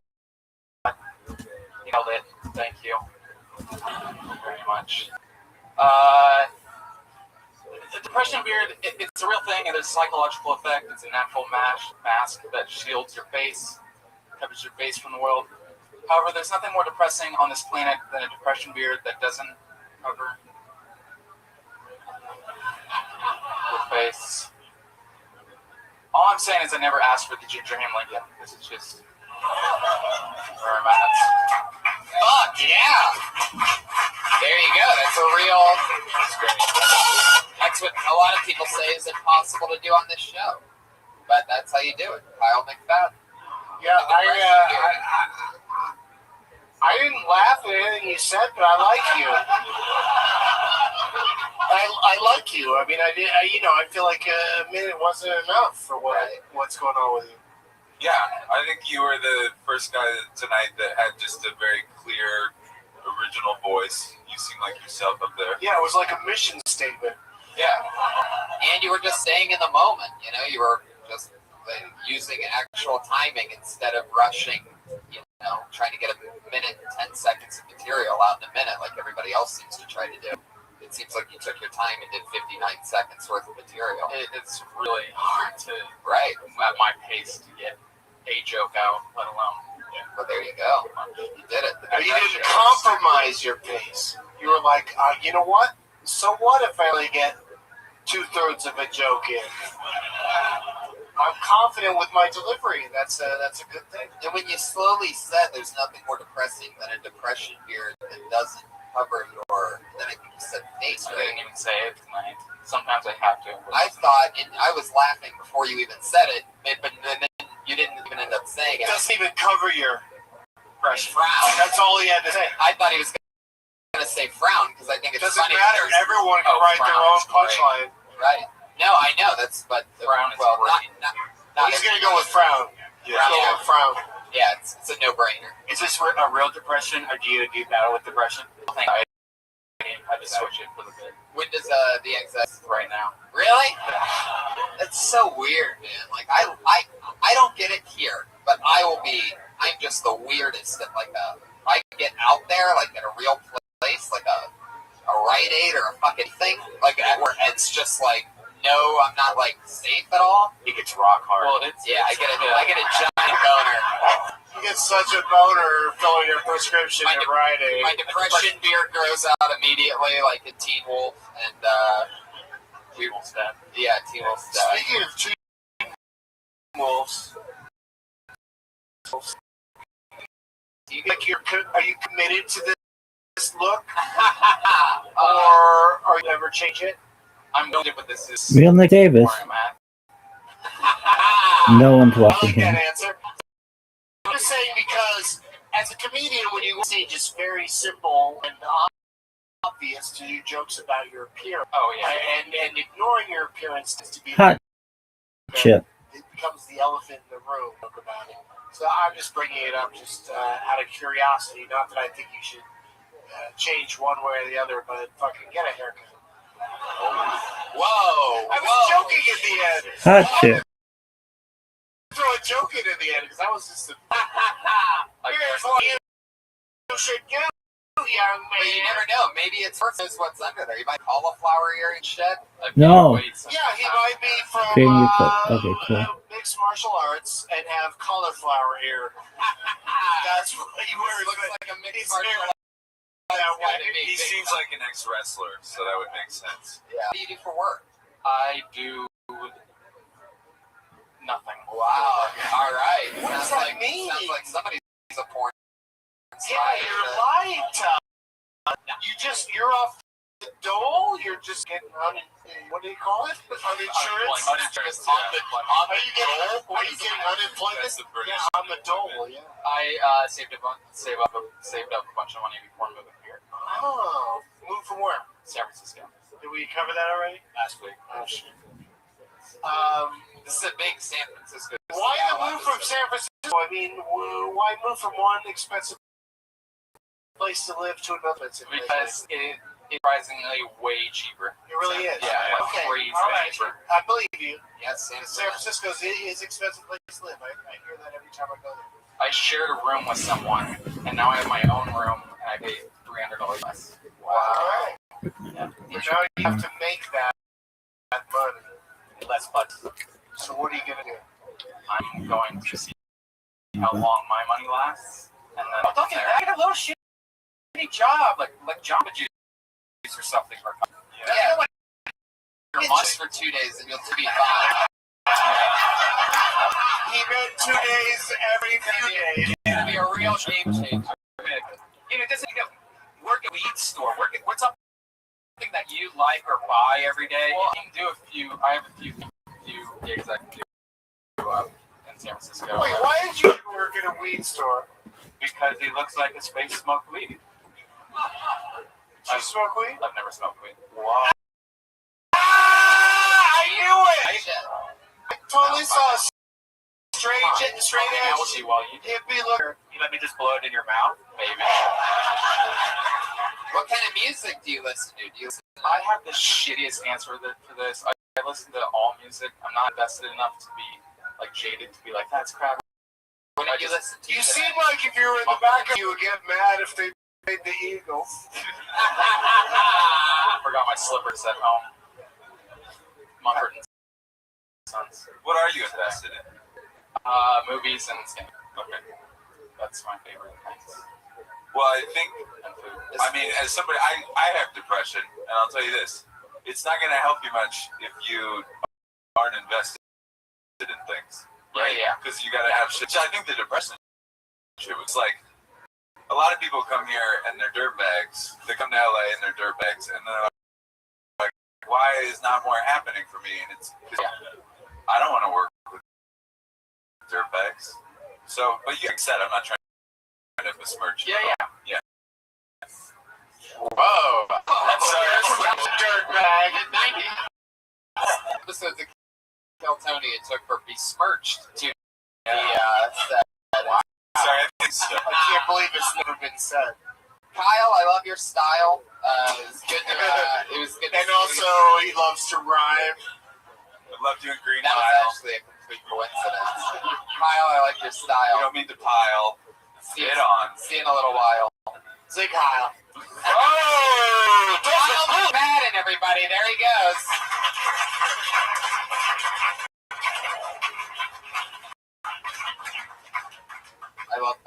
I love that guy. He's got a funny look, right? I mean, if he did work in a pot, it'd be good because people would think they were wasted walking into the pot store. Also, if his weird hair fell on the weed, they would just think it was better weed.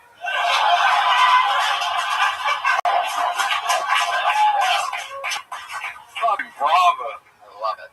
Guys, this is the part of our show where our two regulars go up. We have two young comedians who have been doing a brand new minute ever since they started stand-up here on Kill Tony. What's going on over there? Josh? He's fucking malfunctioning because the lady's gonna come on stage. Somebody called Tony. Getting excited over there. Yeah, boner alert. Tony's anxious. This is a horrible introduction for them, by the way. No, it's great. And so they do a brand new minute every week, unlike the people who you saw tonight who sometimes get up and sometimes they don't, and sometimes it's the first time. These two do a new minute every single week. Going up first tonight, you know her as the Florida Dropout, everybody. Started here on Kill Tony, has been doing a new minute ever since for a year and a half. Put your hands together for it. It's Kimberly Congdon, everybody.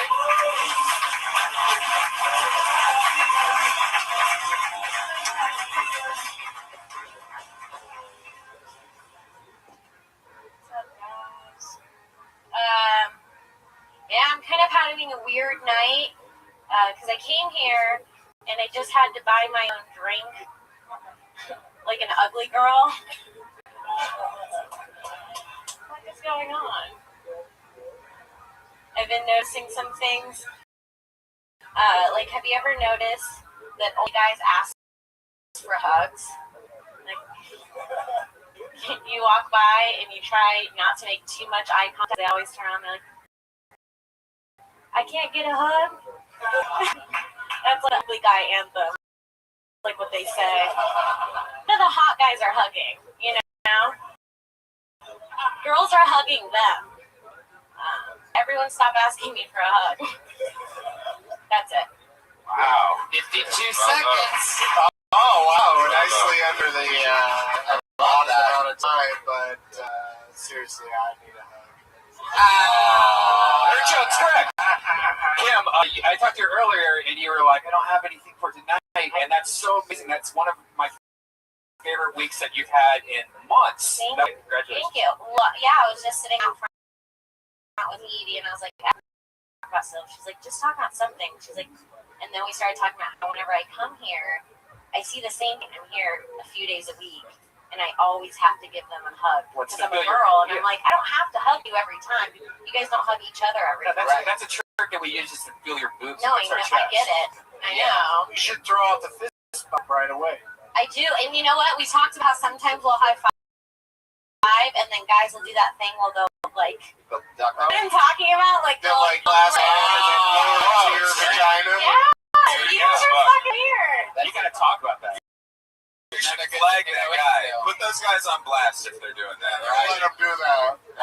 They get them tangled. They should have to report in like when you meet them. Like that's what they do. Like the law says that I have to tell you that I am a hand grabber on high five, and I'm that creep. You should start wearing Baby Bjorn. What's that? It's like what you hold baby in on your chest. Nobody will want to hug you. You can use the Baby American Sniper and. I can't risk killing your child just to get in really tight. To feel those memories. Those are boobs for the idiots. But it's really issue, the hugging thing. Yeah. Like, yeah, no, I try. I don't want to fucking hug everyone. What animals are forcing a hug? Everyone. It's like, let me get a hug. And you can't be like, no, I don't want to hug you, smelly weirdo. Bye. I hope at least one smelly weird in this room right now getting the hint. I know. I shouldn't have hug people every day. You're asking Kim for a hug. She doesn't want the hug, But right? I go up to people and I'll be like, yeah, and I'll hug someone. Hug you. I'm hugging you. What if I did like a back hug from behind and hug Brian. you? What is that? You bent somebody over or something? Oh my god, I hug you around the waist. I'd rather you eat more pork tenderloin than say anything like that. No, please. That's the sound of eating pork tenderloin for you listeners out there. Was there ever a woman on this bill? Does she have to put up with this every single week? From Brian, yes, but Brian's the only woman on this panel understand what you're going through. But great job. Yeah. Thank you. Yeah, totally. Fuck yeah. What else? Anything else crazy? I'm trying to wrap it there. Why are you trying to wrap it up, Doug? Because nobody else was. It's a Haven't you watched American Idol? People take turns wrapping it up. Right. Welcome to Doug Loves Kill Tony. There she goes, Kimberly Congdon, everybody. She's on Twitter. Yay! Great job. I could use another whatever I was drinking. Check out that ass. Josh. Did you say check out that? You walked away? Your final comedian of the They have night. to put up with. The only other regular. She writes another new minute a week, usually about something like small that you can find in your kitchen and blows it up into a whole big thing. But she's got her own very, very cool style. Put your hands together for her. It's Sarah Wine.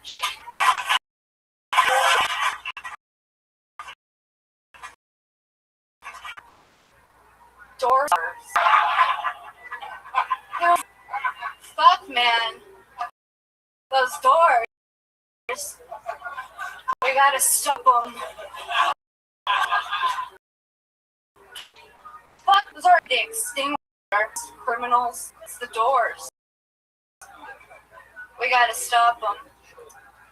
There's something bizarre about that because I feel like whoever invented the door stop was like, you know what's an underserved population? Doors. There aren't enough accessories for the door. There's the lock, the latch. But what's stopping them? And then they're like, what could I use? What could I test?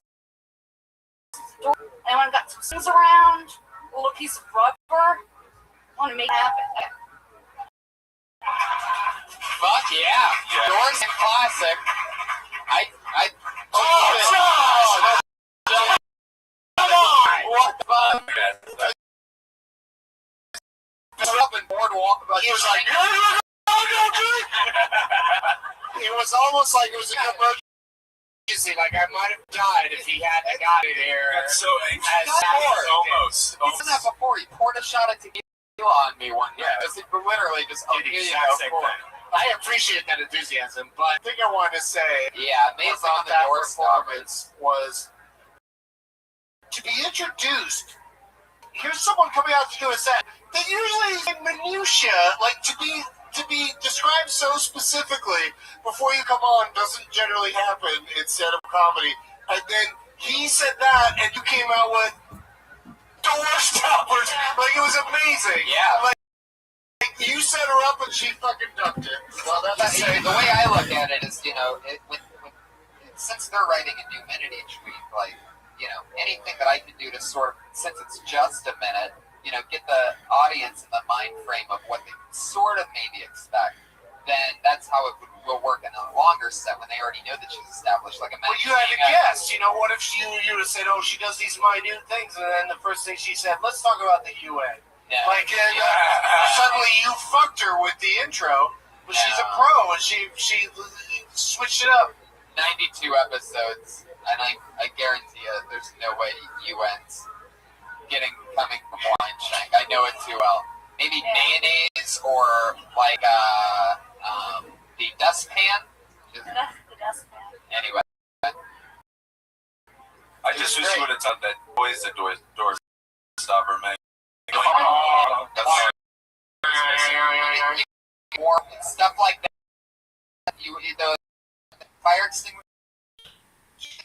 They're out like, and I moved the back to the front on that too. So everything with the door stop's great. It's another new minute. Was that person angry? Slamming doors? Right.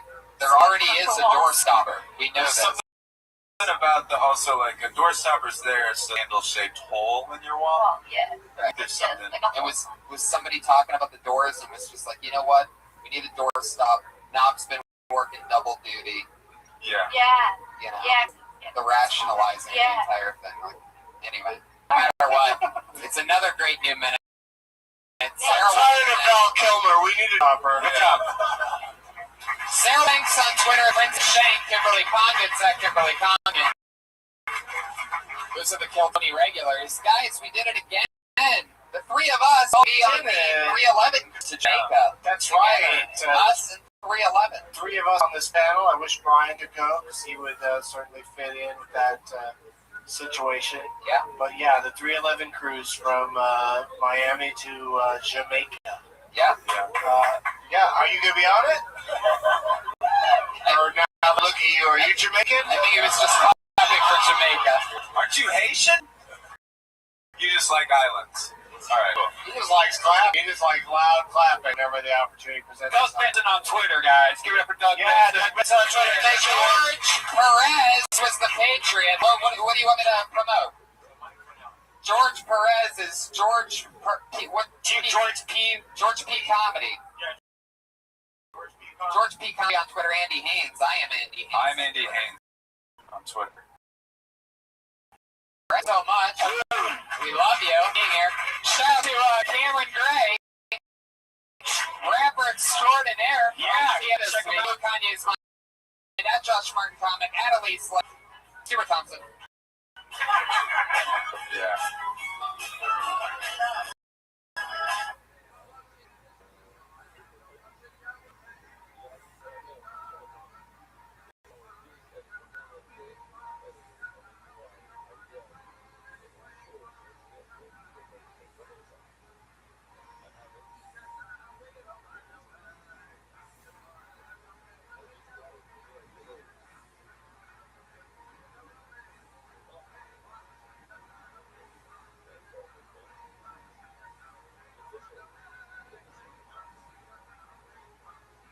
Hey, this is Redman coming to you live from the world famous comedy store for a brand new episode of Kill Tony Volume 2.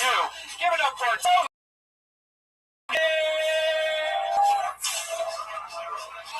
Oh shit.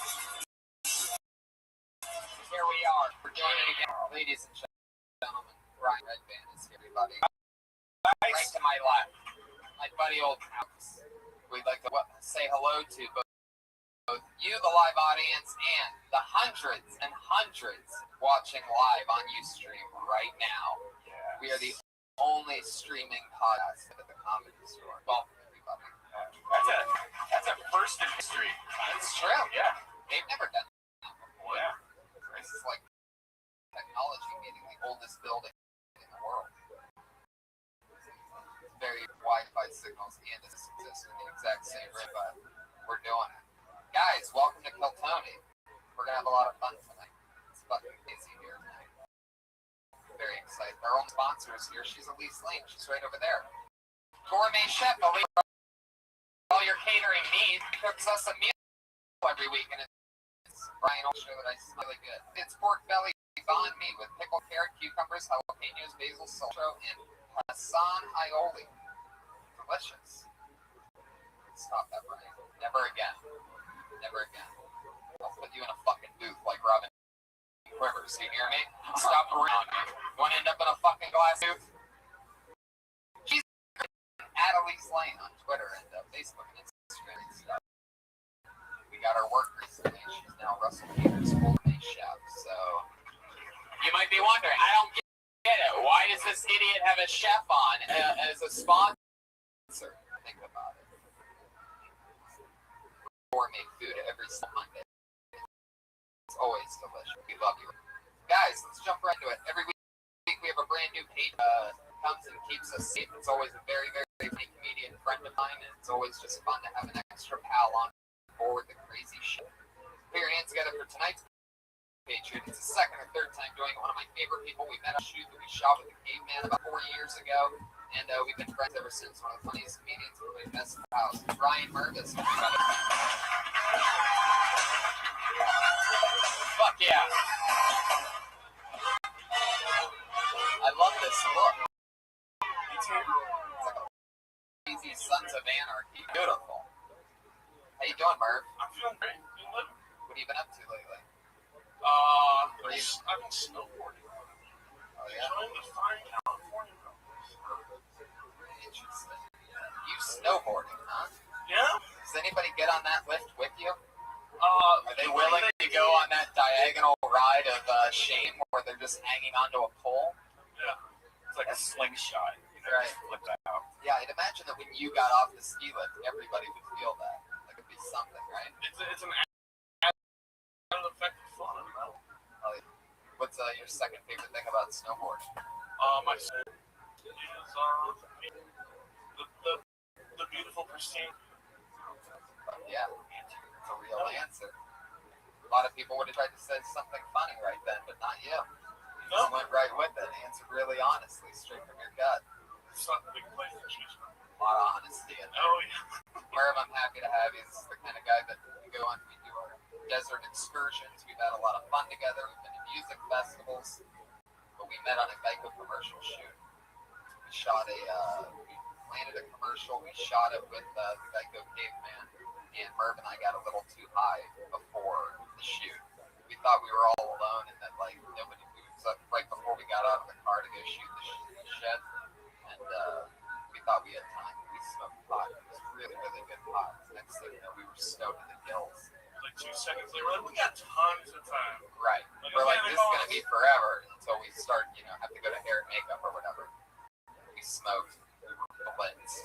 And then all of a sudden, we're in hair and makeup. I remember the lady at one point going, are you guys gay? Because we were just staring at each other. By the way, the Geico caveman, that was like, he pulled up to the shoot. He showed up in full makeup. Left in makeup. The Geico caveman doesn't even go to hair and makeup. Alright, fuck you guys. You don't give a shit? Think about that. That means that guy's out there driving that car. It's the Geico caveman. Oh, wow. I guess some of this audience is too young to remember the Geico caveman, Merv. So excited about tonight's show. We have 2 of our favorite guests ever. This is the show where we watch comedy and talk comedy with comedians. These two guests have 2 of our favorite guests, 2 of the funniest people at it. And I'm so excited to have them both here. What's that? Josh? What are you saying? What? He's saying that. Oh yeah, that's right. Fuck. Thank you. Perfect. That's why you're there, Josh. Beautiful. Every week we have a musical guest that comes and debuts a brand new song every single week.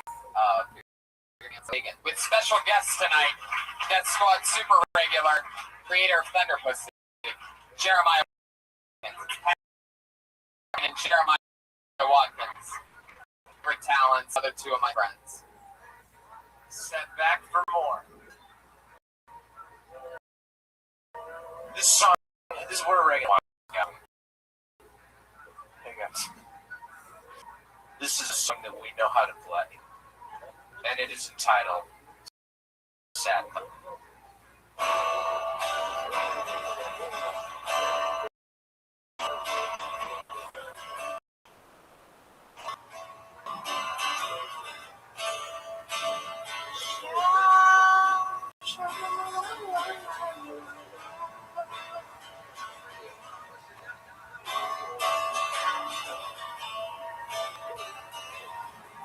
Look at my master, down at my paws. Look inside myself, I have so many flaws. I'm a sad puppy. Sad puppy. waiting for my life to end. Can't even get a flea to be my one and only friend. I'm too depressed to chase the cat, too gloomy to play fair. I can chop my balls out and use for sex. I'm a sad puppy. Sad puppy. Hike up my leash a little more. I don't wanna breathe. Hike up my leash a little more. I don't wanna breathe. In a dog's dream, I watch you there through the window and I stare. You wear nothing but you wear it so well. You walk by my house every day. I would with and make puppies with my body. The dog's dream.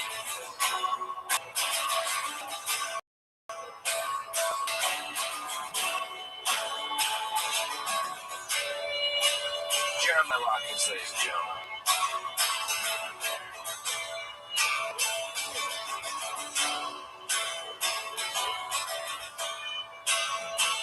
He's the only two notes he knows.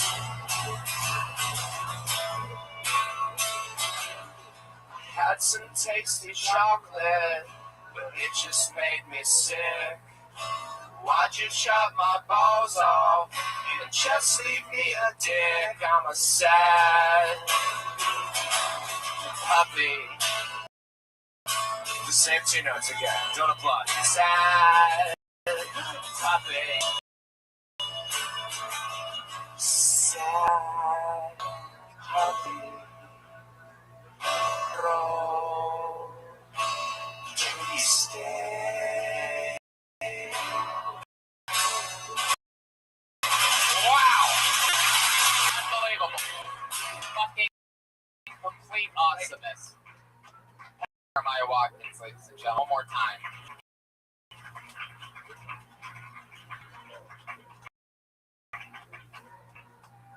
Every week I have two of my funniest friends on. It's this week is no different. But that's terrible. Here they are, everybody. Two of the best. Kirk Fox and Tiffany Haddish. I'm gonna take absolutely forever. It would take forever. Tiffany from me, Tyler Perry movies. Fox, host of The Test, coming in late like a pro. Look at this guy. I love it. Kirk, buddy. Woo! Tiffany Haddish. Kirk Fox. So Tony, I said I was in the green room, man. I told you I was there. And I love it. And suddenly Josh is there. Like, where are you? It's like, I'm right here, man. Right here. Good to see everyone. Tiffany, how are you? No, I'm trying to come on your show. You're trying to come on my show? I was trying to get on your show. You seem like you would have been perfect. I know, right? Yeah. I'm like, tell me the truth. Tell me the truth. Is she in? We'll be right back. That's what it would have been. That would have been my go-to. Tiffany, we can do one. Show we these cameras and the stage is still set up. I'll get you out there. Okay, cool. You have a little casting couch left over. It's what you're An easy chair. Yeah. And you sit there and they get us from. I'd love to see you on that show, too. That'd be perfect. What have you been up to? Me? I just shot a pilot with Gerard Carmichael. Nice. Yeah, the Go The Gerard NBC Go. one? Yeah, the NBC Oh, one. I'm so glad you're on that. Yeah, me too. I'm glad too. I hope it gets picked up so I can have a regular job because I want to comb my hair. Yeah, you have a great hair look this time around. Every time I see you, it's different hair. It's either Predator. This is like Predator? Well, last time you had Predator. What the fuck is Predator? Predator hair. I have Oh, braids. Predator braids. Arthur had braids.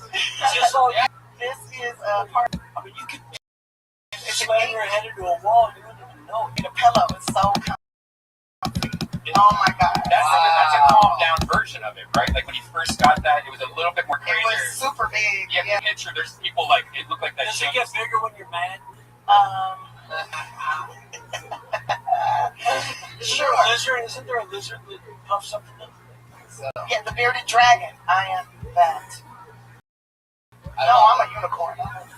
They're here because you're two of my favorites that I'm on both here, like 5th or 6th or 7th time. You're two of my most used guys. Too many. Our chemistry is so much fun. Every week, the Iron Patriot has a question for our show. So you're the Iron Patriot today? Oh, yeah. Aren't they supposed to be in scare? Honestly, the gloves don't even fit. My hands are so fat that he can't fit into the gloves of the. So large. Oh yeah, large, sure. So we're calling it. Charles and Camelot. Yeah. More like this one. Camelot. There it is. What's your guess? I'll go with Anthony. Yes. I have a question on what was your biggest, I feel, or He doesn't know what he wants to ask. I know. Are you intimidated by the hair? I'm intimidated by the hair. But you got a gang of hair too. Your chin looks like the top of my head. No one's ever said that to me before. No, what was the biggest thing you had to overcome as a film comedian? The biggest thing that I had to overcome as a female comedian is not thinking of myself as a female comedian and just thinking of myself as a comedian. I like it. Oh, that is With some good pussy. What do you got for Kurt? You've done a lot of different. You've done character acting. You've hosted shows and done stand-up. Yes, I have. Thank you so much.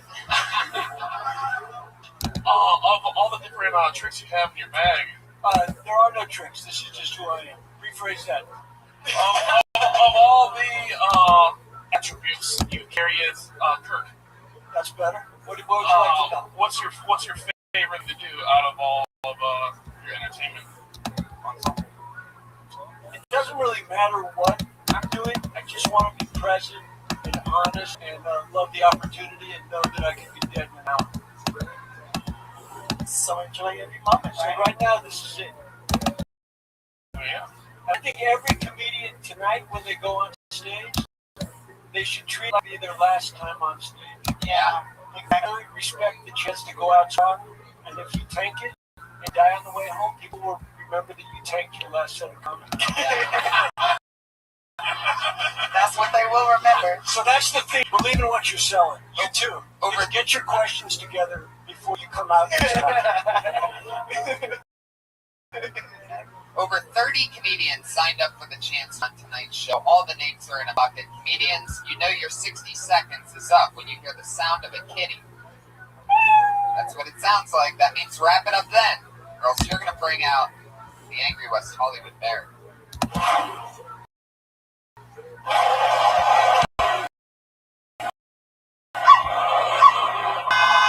shit. Oh, trap. Whole thing going on. There's a lot going on here. Now, can I ask you one thing, Tony? Yeah. So this is streaming, so this is this right now? Right, which that would never happen. Female streaker, Asian female streaker.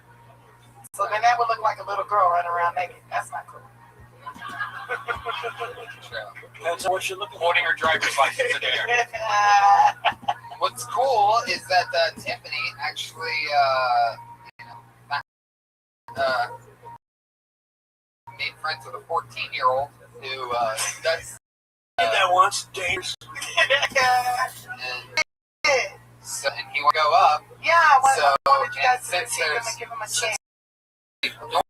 Normally, I tell everyone it's a special spot. No, but since there's a strict 21 and 20 rule here at the Comedy Store, people think they're license laws. He can only come on at a specific time and perform. So we set that for right now. So, ladies and gentlemen, you want to bring him up? Yes. You bring him up. Please make a whole lot of noise for my little buddy, all the way from Seattle, Washington. Give it up for Deshay, ladies and gentlemen. Give it up for Deshay. Deshay with the first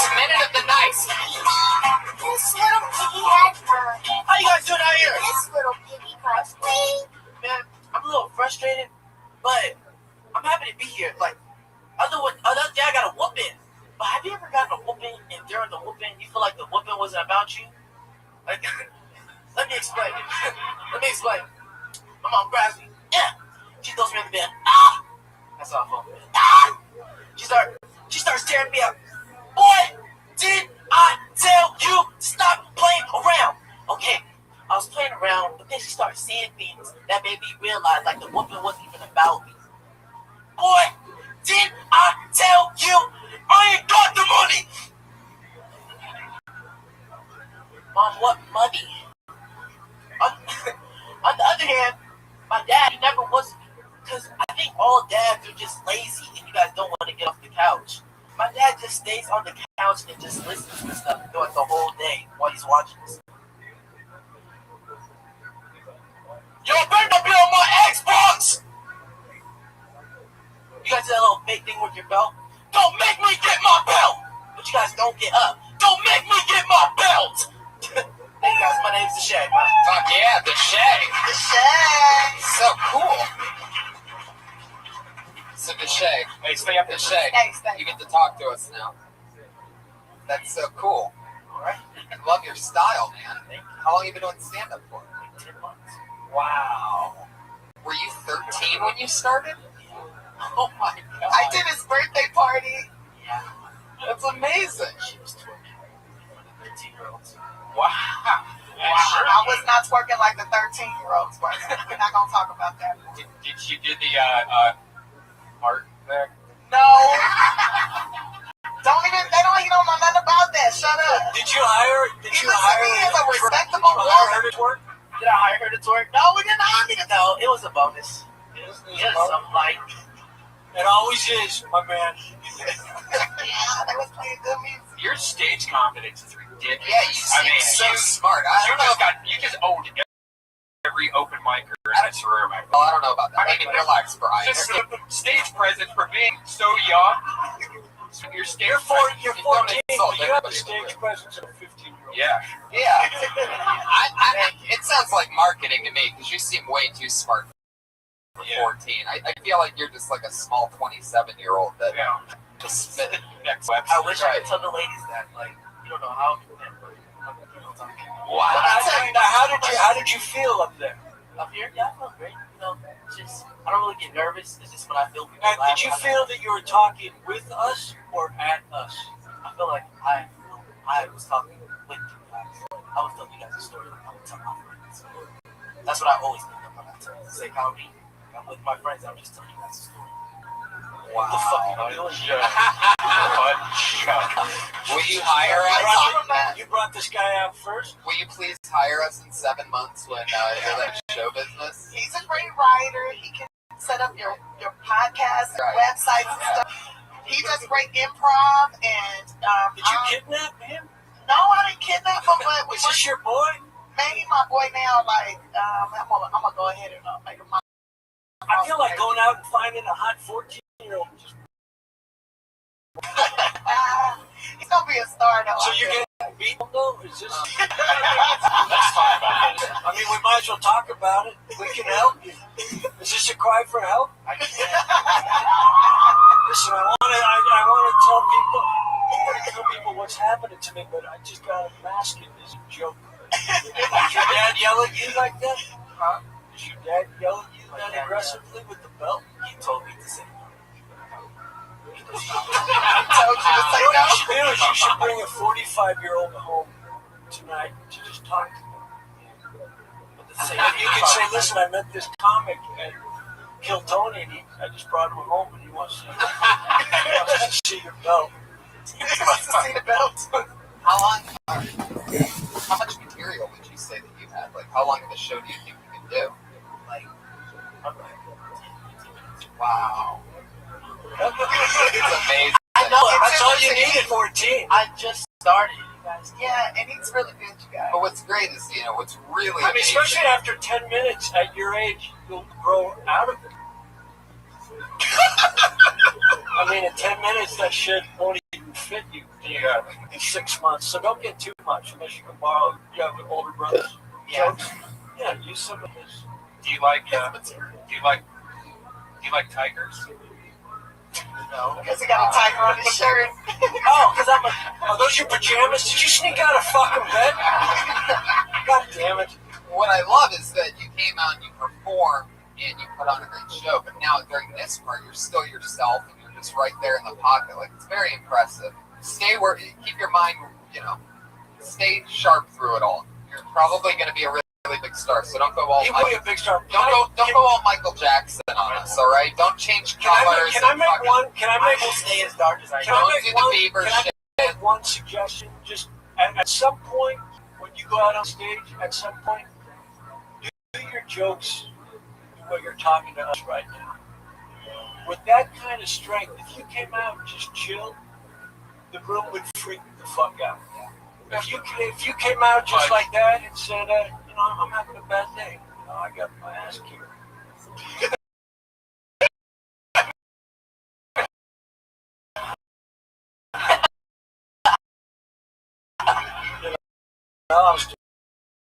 My mom, it's fun. You just fucking start mirroring people just and moving around, lose the cruise. So if you just kind of slow it down and take it after, because you keep talking with them. You do that, right? You know what I'm but it's funny. So imagine just slowing it down and feeling it. Because you say you have 10, I bet you have 20. Just say it slow. On your first joke, you explained how you think your mom was taking things out on you, and then you kind of repeated it again when she was actually spanking you. You should listen to that when you're set tonight and try to combine that too, so you're not over-explaining that part. Just be like my mom whips me, like she was whipping me, and I think she's taking it out on, you can just do it while you're getting here's a good tag while you're in there. When she's whipping you, have her at one point say your dad's name. Yeah. No, that is yours. No, and then you're like, wait, Mom, did you just, that's Dad. He has the same name as me, too. That's now it's got to make sense. Yeah, there's something to that also. Now he has a street name, so we don't call him by his name. His name's Snow. You should call him by that. That's a good name. Why do they call it Snow? Because he's from Game of Thrones. He's a bastard. No, because he moves a lot. He moves a lot of cocaine. He might be white. We don't know. Don't yell at me with your hair. That fucking scared. No, maybe just like the ski, Kirk. Come on. I think it's my last name's Frost, though. Whoa. I just guessed. I don't know for sure. He just said that friends called him Snow. I don't know why. You can find out. You can sit him down, take off your belt, and fucking beat it out of him. I've asked him for 3 years straight. He won't tell me. Like, he gets around it. He tries, and I just fall. I want to tell you that he sell that cocoa. With the hot cocoa. There you You're go. funny. You're funny, kid. Deshaun thing. Deshaun. Yeah. That's it. Deshaun. All right. Don't correct us when we mess up your name. Just be happy we're talking to you, kid. You're still 14. Anything you want to, anything you'd want people to go check out or see or do? Follow on Twitter or something? What do you want? Yeah, you guys can check out mine. Yeah. Frost. DESHAE. Oh shit. Frost. You already know. And then Instagram. DESHAE_Frost. And in 2 years, you can see him driving the streets of Hollywood. Yes. Oh yeah. I can't drive though. I can't.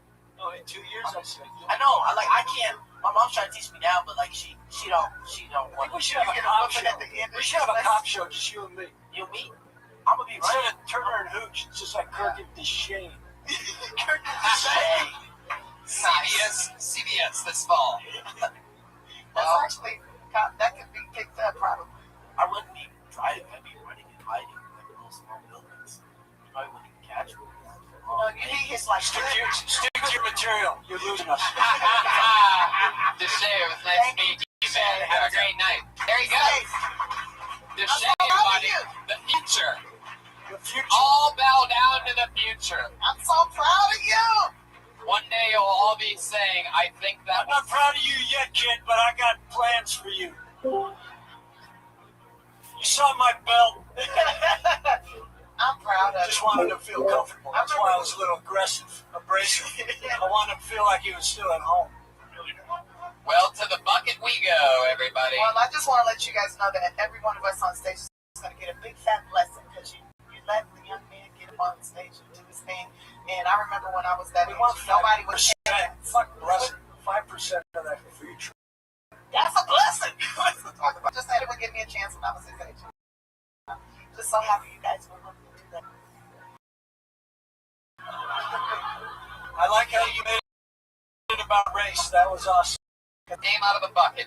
The next comedian doing 60 seconds here tonight goes by the name of Daniel White. He's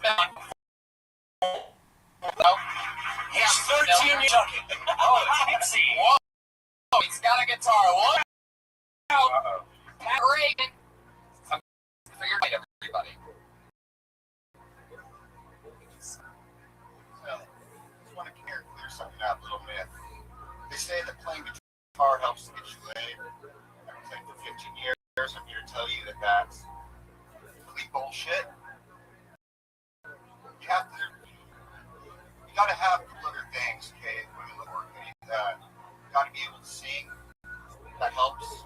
You got to be able to play songs that they like. That's what you got to be attractive. Being attractive helps a lot. If anything, it's just affirmative action. Like two guy plays guitar. Hey, we'll go with that one. But anyway, so I want to just prove a point real quick.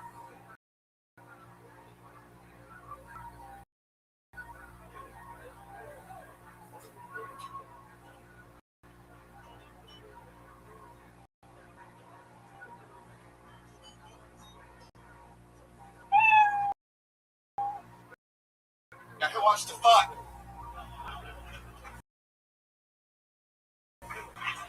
Daniel White. I would have been more apt if he used his tongue. For the guitar. Yeah. I'll show you. This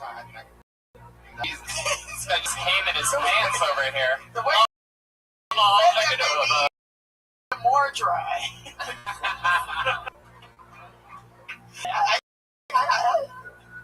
The thing that really stayed was the mic standing. What happened there? I mean, you were so focused on that. As soon as you had wanted it, you pulled the fucking mic right out of the mic stand. Where I wanted it. You drew everybody into that mic stand, and the second you finally tightened it, the way you stood there for a second, and you just grabbed the mic right out. You didn't even move the mic stand. Yeah, you just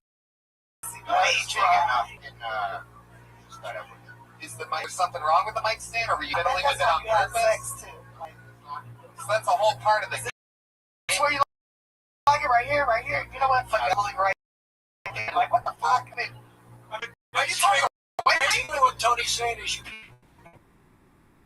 right. Had me drawn in for some. I was hoping there was going to be a payoff there, but it was all for nothing. Huh? All for nothing. Shitty mic stand. Whoa. Jesus. It's just It's not the mic stand. Mostly the mic stand doesn't want to be here either. I think the mic stand went through its tracks. It's fine. That was nerves. He was just obsessed. He don't know how to. What I was going to say, when you tighten the Let's mic ask him stand, how long. We have been doing it for about 4.5 months now. Yeah, see, he don't even understand the concept of mic stands. He doesn't enough mic stands to know how to. Can I make one suggestion?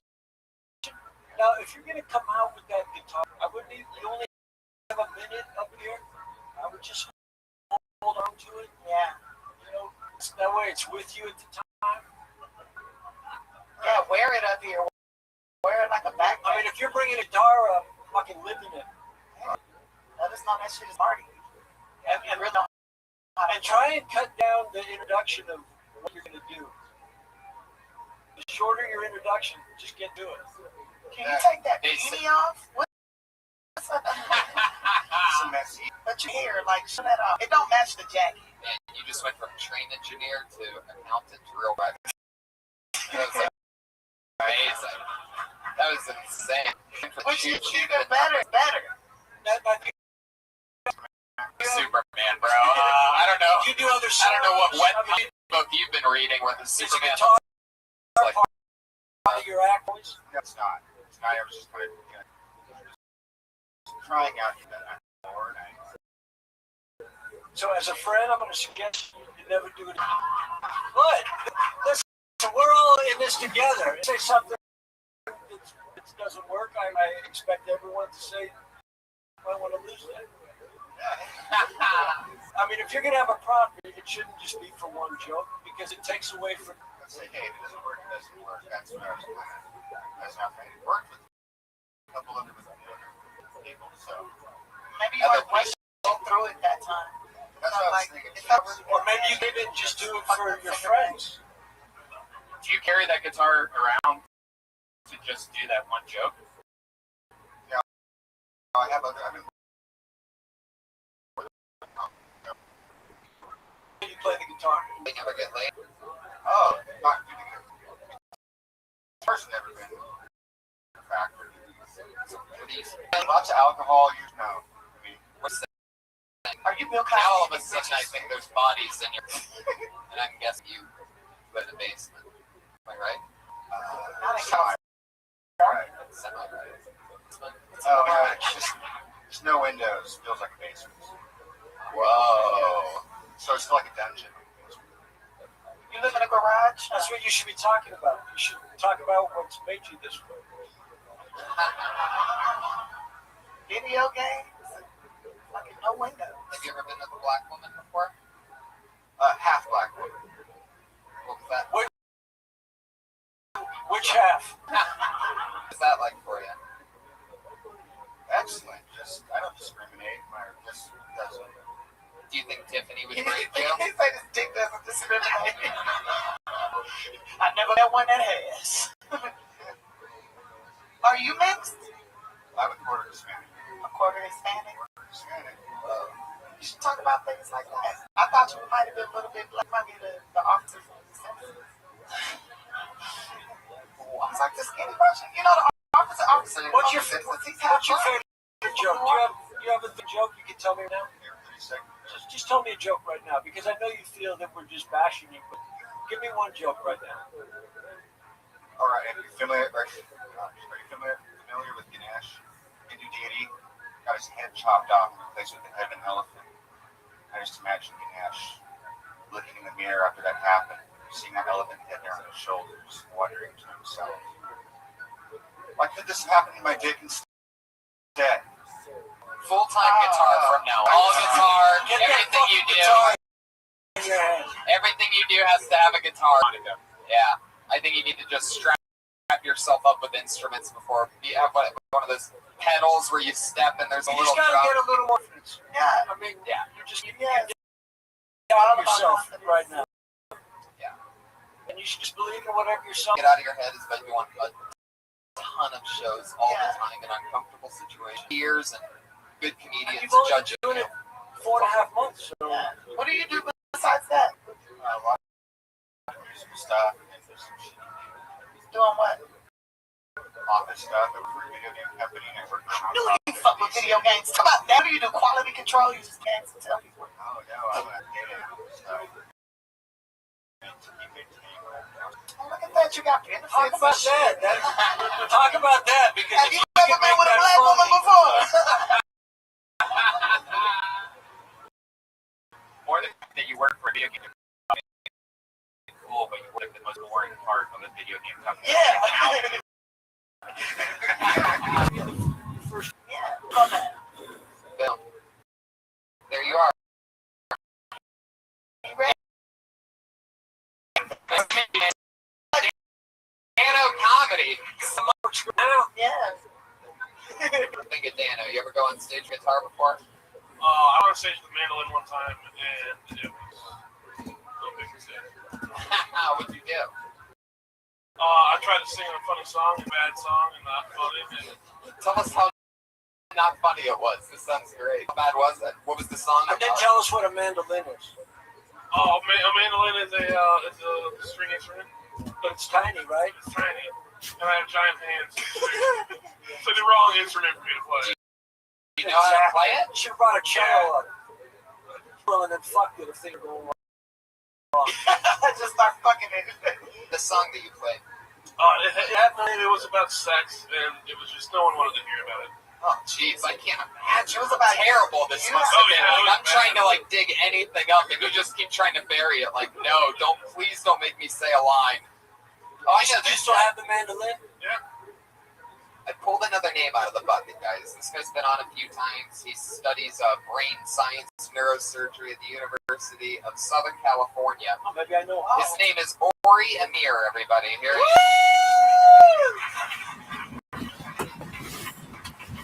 I'm from Israel, thank you. And the one thing I don't like about my country, besides the culture, people, not Jews, just like Hollywood without the talent, you know, that they didn't accept my love for Jesus Christ, which is what I think.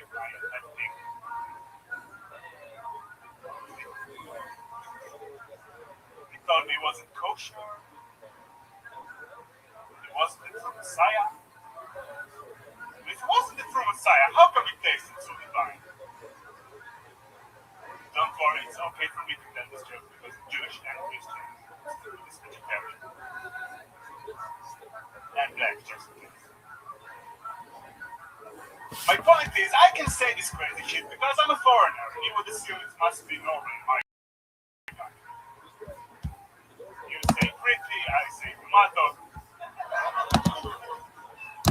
Wow, nailed it on that. Got me right on the laugh.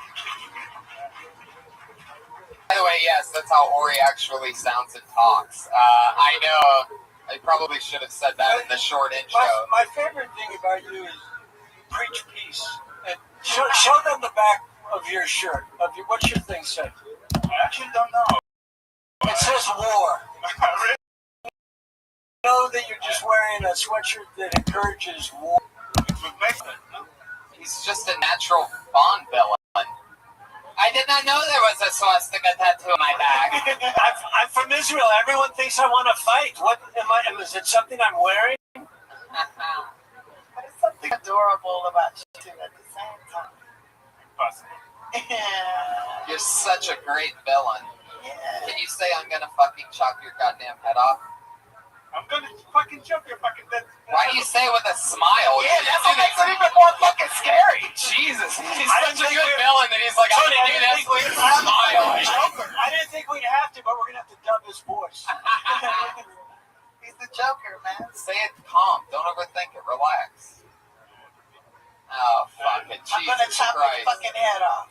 I'm gonna chop your fucking head off. Very creepy. I remember you from last time. Scared the fuck out of me. Yeah. He doesn't creep me out. He's kind of my kind of guy. Wow. First time ever. You Really? Jesus. didn't you say he was studying to be a neurosurgeon? First time Tiffany's been ever. How close are you to graduate at USC? A couple of months. A couple of months away. And what's your study? University. Oh, what am I studying right now? I do scan comedians to see what goes on in their brains. Wait, that's how you would take their material? Yes. They got brain scans telemetry.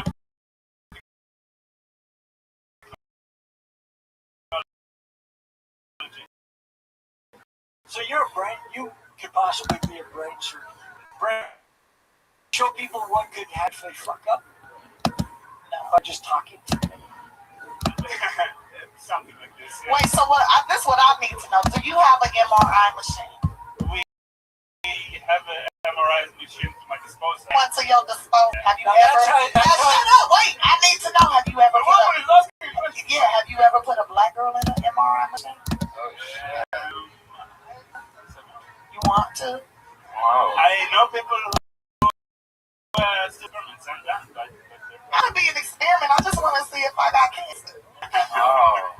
By the way, imagine that. You go to USC to get scanned, and this scary fuck is on the other end. The only guy that you can hear when you're going into a little too. I know he's got all my material. Just relax. Everything's going to completely be fine. Keep working. And then he's on stage like, you ever suck a black phone because you're doing all my jokes and shit? What the fuck? Maybe you do need an MRI. You might have hair cancer. Alright, I just want to be in one of those machines one time. I want to try it. It costs too much money to just do it on the fly. It's like $800. It's better to have a professional do it. I got all my dental work done by students at USC. I have access to an MRI machine if you really need. I can slide you through. I was almost a doctor. Really? For real? Yeah. You would have been a great doctor. I still can. Really? You do What do you mean you're almost a doctor? You were up for a role in Scrubs or something? Like, what are we talking about here? Med school, my friend. Really? For real? Look at this pain. So do I. I have an ache. Maybe we can kill two birds. Let's do it. I love it. Obamacare, hard at work. People just go into anybody with any classes that they get. And like, I am really sick. Can you check this thing out? This is what it's done to. Or you MRI machines are expensive. Yes, they're $1 million Tesla. Yeah, I want to be in one. A Tesla or an MRI machine? I test drove Tesla. Test drove a Tesla. That was nice. I'm gonna get one of those too. I think you're funny. You definitely believe in what you're talking about. If no one knows what it is, You're very kind of my dude. Would Mervis fit into an MRI machine, or would you just have to like scan the top of his forehead? he'd fit in, but he'd be shot out like a torpedo. You can get him in, and they can't get him out. It'd be constipated. Live there forever. Yeah. Oh well. I think he's Well, great. I don't even know what the joke was, but it had a great ending. You say, oh, Baba, I say tomato. Something like that. Oh, Right? you You say creepy. Right. Yeah. I said tomato. I'd open with that. Yeah, that is a good opening. Yeah. Actually, not creepy at this point. They know you're creepy. Immediately. No, it's a gift you and I both have. It's interesting because every time you come on the show, you have this really big story. Like one time he brought a dildo on stage or something like that. Right. He had his Daniel White experiment with the guitar, except this was the dildo. Yeah. You had the dildo in your pocket, right? Not now, but you did that one time. Have you ever done that since that night? Once. But stayed in the chamber, now you kept it around. Just one more time it took. How did it go that night? That means terrible in stand-up terms. What I was asking is, do you ever just do like a set that's like you? You know, it's not like because you always have like this weird kind of almost character when you're on stage. You almost have like a, you're not really just talking about normal shit. You're not just like, hey, today I woke up with a Starbucks, I farted, whatever. But it's always like, my country and dildos, and it's very. It is a caricature, but it's still it's like it's exaggerated. Yeah. I just wonder if you ever not done an exaggerated version of it and just done a set like you. Yeah, I think so. Just don't like it. Did it feel better? It felt different. But I think you would benefit from just being this guy. I mean, I think once you become a character, you're gonna lose something. I guess because of my experience in doing bar shows and stuff, you have to kind of get the attention, so you exaggerate your. Let the material get the attention. It doesn't have to be you being clown. So if you get up there and just talk, they're gonna give you the ball. But you're gonna have to get their attention. You're a master of that. I'm a master of nothing. I'm just telling you what I've been through. I used to be a bit of a character, and it was a lot of work. I find I have more fun if I'm just talking. And if they're not laughing, it's okay because I'm being truthful. I'm just being myself. Or have you ever been to walk on the stage? I don't mind more. See? See that? You see that? That was you. That was honest. You were a little animated because you really were. You were excited. Yeah. As opposed to, hey, yeah, I'd love to be with one word. I see what you're saying. When you had this night with this. No shit, I'm not here for my looks, fucker. When you had this night with this black woman, what's the difference? Enthusiasm. Yours or hers? Yours or hers? Hers. Black woman is very enthused. Was she like, you gonna make me come, motherfucker? She was like very. Maybe she was trying to get away. Trying to get out of the MRI machine. One would think, but. She had so much movement. It was crazy. I had to hold her down. What kind of movement are you talking about? Can you describe it in any way? Yeah, perfect. Basically. public movement? Pelvic. Oh, okay. Perfect movement. Pelvic. Pelvic. Only in Israel do they use the word pelvic. Where did you find or meet or buy this girl? At USC, Were you At USC? Yes. Yeah. now? Were you That's at South Central. were you a character, or were you this charming gentleman with the twinkle? I Ever fucked a tall white comic?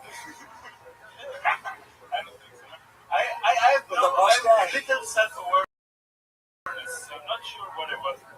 Yeah, probably more Human. Yeah. Did she hit on you or you hit on her? But the right I'm making is you got laid because you're just you. So if you want to fuck the audience, you're gonna have to be yourself. Yeah. It's true. That's the key. Yeah, it's very when you do that other character, it's uncomfortable sitting because a lot of us know you're kind of doing it. So it throws us out of what you're actually saying a little bit. Yeah. And then they're laughing at you and not the tomato powerful tag. Yeah. Yeah. Great job, though, Thank Ori. you guys. Very fun stuff. Ori Amir. Woo! He's on Twitter at Ori Amir. ORIAMIR. That easy. Like a jack. He says This war. is war. He didn't even know that it says war. But it's in a stop sign, though. It says war inside of what would be a stop sign. Stop the war. Oh. No, I think it's stop war. Let's fight. Do not pass without fighting. Do not roll through the stop. Fight, motherfucker. This is Israel. Hilarious. Put your hands together. This looks like a new name. Regan Talay, everybody. Woo! Regan Talay.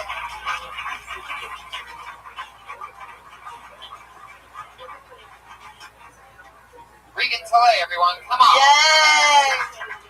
Hey, it's Reagan. It's spelled like Regan because my mom named me after the president, but she spelled it wrong because she's a Republican. I deleted my online dating profile today because I wanted to get harassed less, so now I get harassed in just 3 forums. That's Twitter, Facebook, and the outdoors. You guys, something interesting I found out today. My brother got engaged to my ex-husband's sister. Next to the fuck we go. Anything can happen. Ooh, this looks interesting. Horace Rock. Are people still watching out in the world? People are still watching in the world? They're watching. Oh shit! Horace Rock? Oh, you know what that means, Tony. It's not here, so he just Horace Rock. blacklisted. Make noises. Well, blacklisted? Yeah, Yeah, dude, make noises. sound like a mandolin if you can. Act like you're shooting lasers at the person that just got blacklisted. Lasers. That would have worked if you didn't say lasers. You had us. It's sort of like the lasers. Really? I think I did it better when I was patriotic. All right. Patriotic? Yeah, I was patriotic. That's what I call it. Very exotic. I know that's a black patriot. Patriotic. Put your hands together for the next name that I pulled out. It is Maurice Love. Oh, Maurice Love. Uh-oh. Oh, shit. What's about to come up here? Sexy. Maurice Love. Here he is.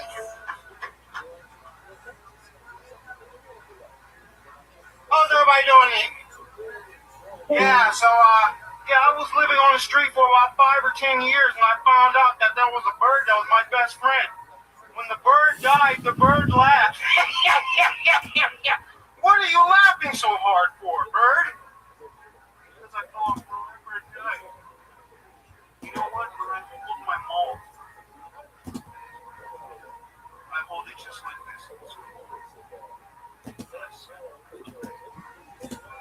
Anyway, so up in the forest, I noticed that I had some red ants, and I didn't know what to do about these fruit flies. Can anybody tell me what are fruit nuggets? What are fish nuggets? Okay, yeah.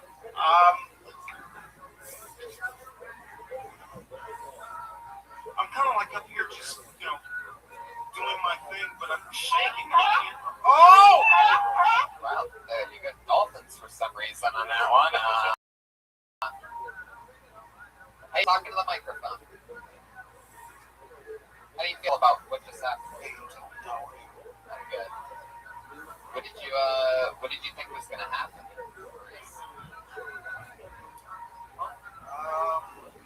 What do you mean? Spike stands coming back in the storyline, huh? Spike stands demanding attention. It's really, That's what they say until you tighten it, and then it's back to like every other mic stand. well, it's working out for me. It's real sporty. Was that real material that you just did? Was that like written down, or what was that? It's actually a bit that I had that I What do you mean like that? well, I was doing a set at another club, and it just didn't work out. So I thought,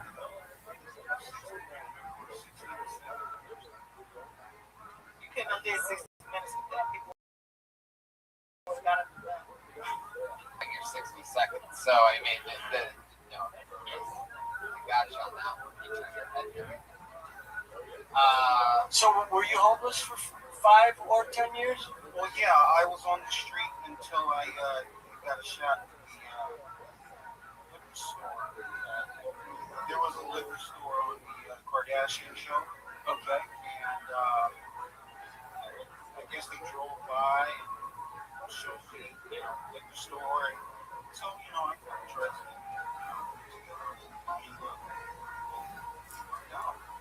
What worked out? The 60-minute.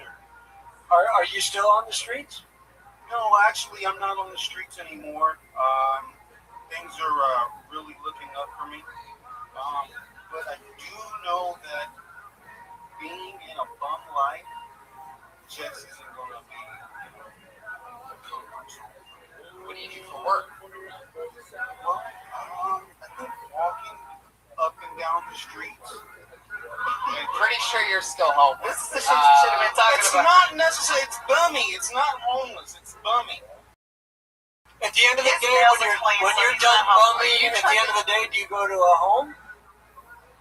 I'm just asking you. I did actually. It was for 2 weeks. I had went home and Listen, we're just asking you a simple question. Are you still homeless?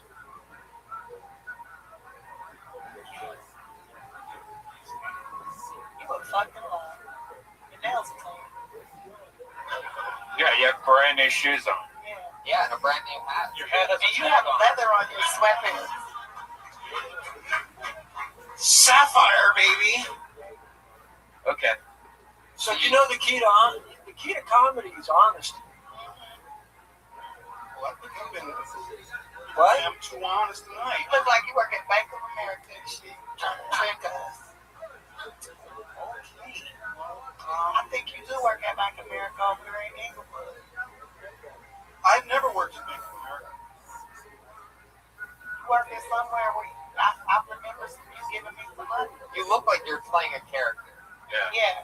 Well, try. Hey, this is really funny that you guys are saying. No, it's not I'm a really character. I'm not. But we're just talking to you. Yeah. And if you can't talk to us back, then we'll just bring someone else up on stage that can utilize the time. What do you do for work? How do you make money? Well, besides walking up and down the street, What are you doing when you're walking up and down the street? Are you selling something? No, I don't. Are you speaking to anyone? Yeah, well, I do a little bit of different characters, things like that. Do most of these characters ask for spare change? Well, no, characters of stars and characters of, So you're a costume guy. Yeah. You're a translator. So yeah, you can say something about that. Well, we're just trying to get the answer. I mean, we're just trying to talk to you. Do you wear a costume? Yeah. Which one? Oh my God, I feel like I'm on a bad day You're with in bitch bed. like this. This is over. Oh my God. You're This is why I only date white men now. Maurice, you're out. Maurice, you didn't utilize your time valuable. It was valuable time up here. We could have helped you and talked about your jokes. Correct. I thought that I put on a good joke for tonight. Well, then we could have talked about it. I think you got your own way. High highs and low lows here on Your Silver joke Moon. was that you were a bum? And is that funny? Usually, when they say a homeless joke, it's really funny. How long you been doing comedy? 10, 11 years. Okay, so you know better. Like, you know the audience, you know better. That's all. What do you mean you've been doing it 10 or 11 years? Like, what is That's how long you been homeless. I don't get it. His audience was birds. Maurice, I can't figure you out. I wish you the best of luck. Have a good night. Have a good night. Maurice, love. I don't like that shit. I just Trying to play with our intelligence. What's left of it. Everybody has so much He more might fun. be mentally ill though. We just talk shit to somebody who's mentally ill. He's fine. Yeah, he's normal. His nails is all manicured well and shit. He got girlfriends and stuff. I'm coming to throw He knows a bird. He's got his shit together. We know this name. Excited to bring this guy up. It's gonna for bricks and bullets. Yeah. Yeah! Bricks and bullets. I know a lot about that shit. Here he is, everybody. Bricks and bullets. You attempt suicide and fail. All that means is God doesn't want you in. How does it feel? Like, do your friends call you up and offer you words of encouragement? At least you can die knowing you took your shot. Is there a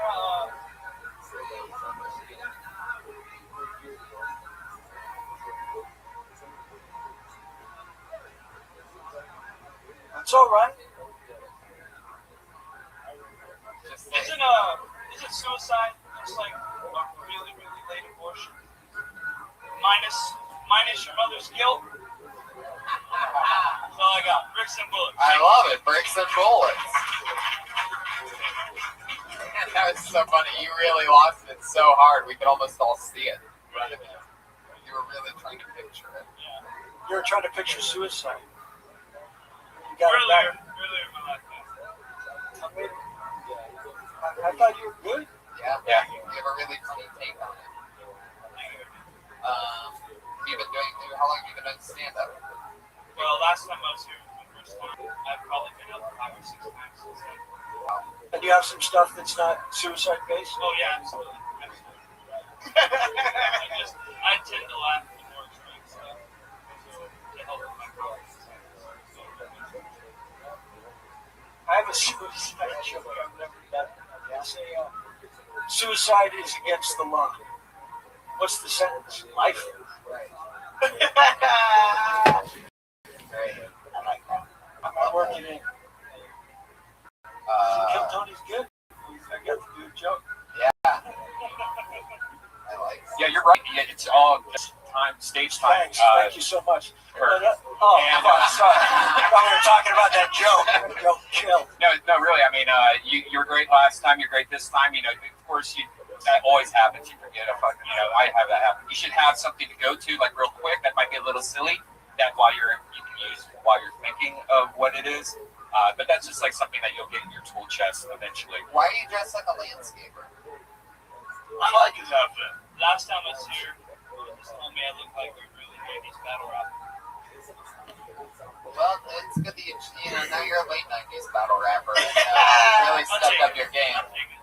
And I'll say this, one thing that you can kind of work on is having the feeling of the joke that you're talking about.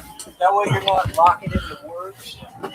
Because that's funny stuff. You're funny. So if you talk about that stuff with the feelings, it's going to sound more like a joke. It's going to start more like a longer joke, more like a story, as opposed to a knock-knock joke. Yeah, and that's something I've been working on.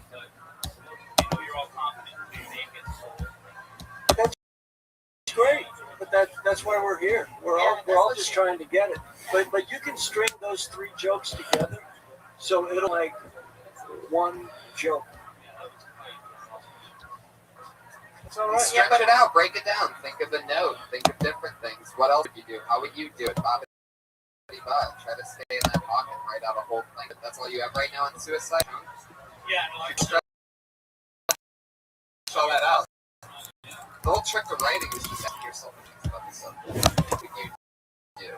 How would that feel? Then you weave them together. A lot of my stuff used to just be a one-liner, and then I connected 3 one-liners, and then suddenly it's a longer story. Yeah, I've been doing a ton of writing. I wrote a lot when I was younger in college and stuff. I've never experienced so much failure in writing. I mean, like 90% of the stuff that you write. But I'll tell you something. There's no failure ever in writing. If you're writing, you're creating something. You're stretching that brain. And you have to write things to see that this doesn't work, but then you can build onto it. You can never look at anything you're doing creatively as failing, ever. Years from now, you're going to look at this writing also that you might have not liked or used, and you're going to be amazed at how much funny stuff that you'll find in it, and you'll use it later in life. I looked at my stuff the other day and found 2 things that I threw away, thought it was dumb, but there was parts of it that now work at a different time in my life, a different joke that I was thinking of. So keep all that stuff in, and keep it, safe, because you'll use it in the future. And 2 pages of writing that get you to 1 gem. How those 2 pages be a failure? Why do you go by the name Rick? It's some project that I started years ago. So I got a million and all I just got on there, and I use that as my name.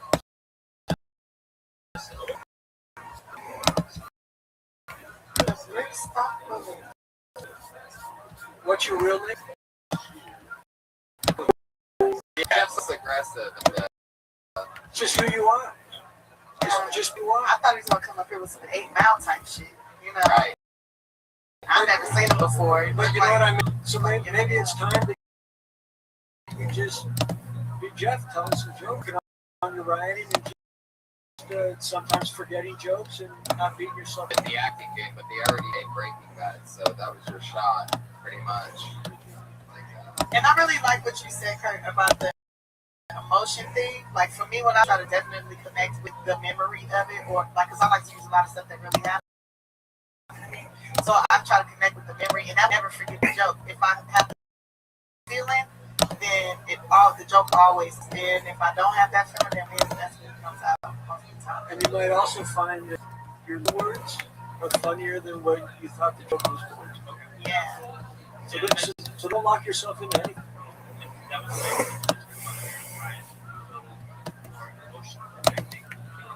All the best writers write a ton of garbage. The draft that people end up seeing of anything, of a movie, of a book, of anything, is like the 11th draft. So, I mean, plus everything else that they write that's dog shit garbage. Everybody writes dog shit. So, now that you know that every great writes diggity dog shit at times. Yeah, we all take it. Yeah, it shouldn't be that big of a problem. There's such thing as writer's block, by the way. Good job, Jeff. It's a psychological. Yeah. Your last name, are you like a wanted criminal or something? Jeff, what? Bricks and bullets, everybody. There he goes. Jeff Carruthers, man. Jeff Carruthers. Guys, I love it. Character show. Did you hear what happened to Jeff Carruthers? Yeah, he killed himself after his son. Yeah, he did. You know what? He did 4 suicide jokes and then blew his brains out in the parking lot. Let's talk about writing. This part of the show where our 2 regulars write and perform a brand new single week come on stage. They've been doing this since the beginning of the show. Much fun to have them here every week doing new, fun, crazy stuff. Performing the Minute First this week, University of Florida Dropout. Started here this show. Has been doing comedy in LA in every episode of this show ever since. Very funny. Kimberly Compton, everybody.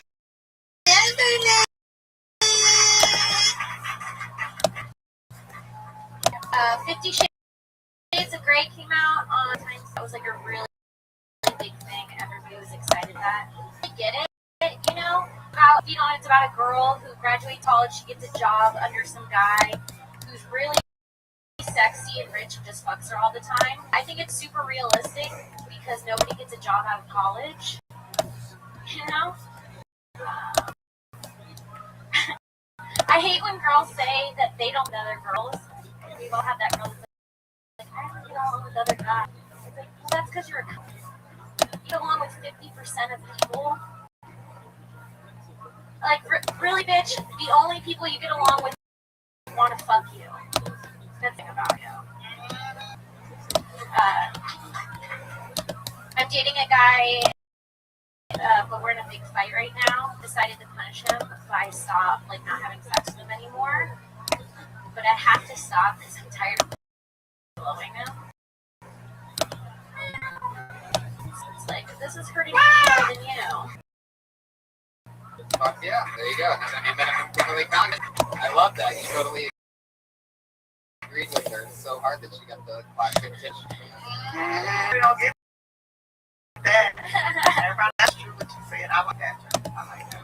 Yeah, it's true. You're talking about somebody who doesn't get along with half the people. That's the way to put it. It's like, if you get along with other girls, you're just a bitch. You're just bad. Right. So many girls. Or I think they're closet poor ass.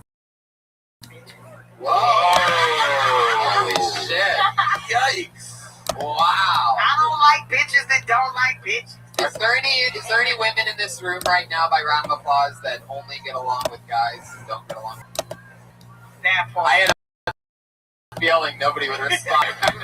Overalls, if you just have an extension of pants. You know what? Actually, they're overalls that can turn into pants, and I took the overall part off because I don't make Overall, I'd say that was a pretty good decision. Yeah. Why does it get that noise?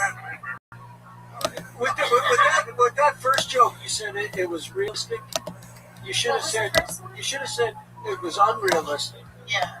Oh, that's what I meant to say. I messed up then. I meant to say it's so unrealistic. Nobody gets a job out of college. Now it's Yeah.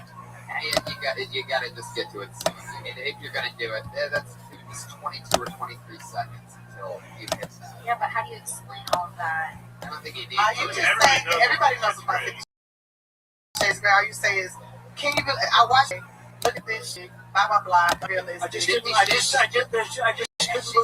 it. Everybody's excited about 50 Shades of Grey. The most unrealistic part of the entire body block is that she got a job out of college.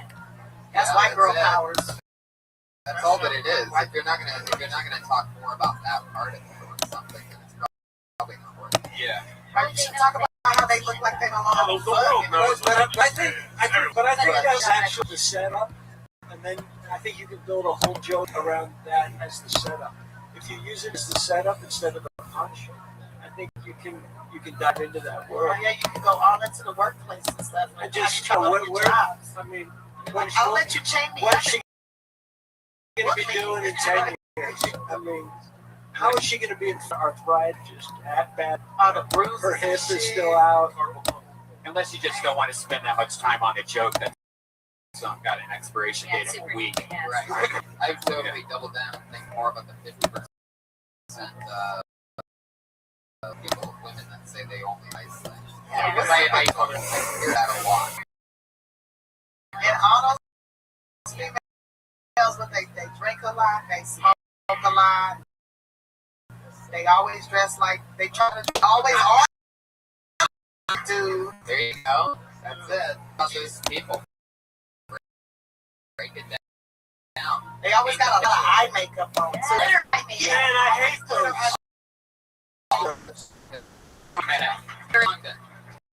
The final comedian of the night, and the only other regular that makes a new minute every week. Super newbie wacky. Always takes a small inanimate object and seems to stretch it out and talk about it, make it funny. Put your hands together for the stylings, the great Sarah Wineshank, everybody. Sarah! Encyclopedias. In the 90s, if you had encyclopedias, really someone. was a badge of scholarly honor. You were upper middle class then. Because if you didn't have encyclopedias, life was just harder. You had to write a book report or study something. You have to carry around 2 books up online. If you were a dude and you had encyclopedias in the 90s, the world was at your fingertips. Bitches would want to fuck you. Because they wouldn't have to go to the library anymore. They would just come over. Can I borrow a K? Encyclopedias are bullshit. Nobody just peruses casually through an encyclopedia. Is that it? Now go on.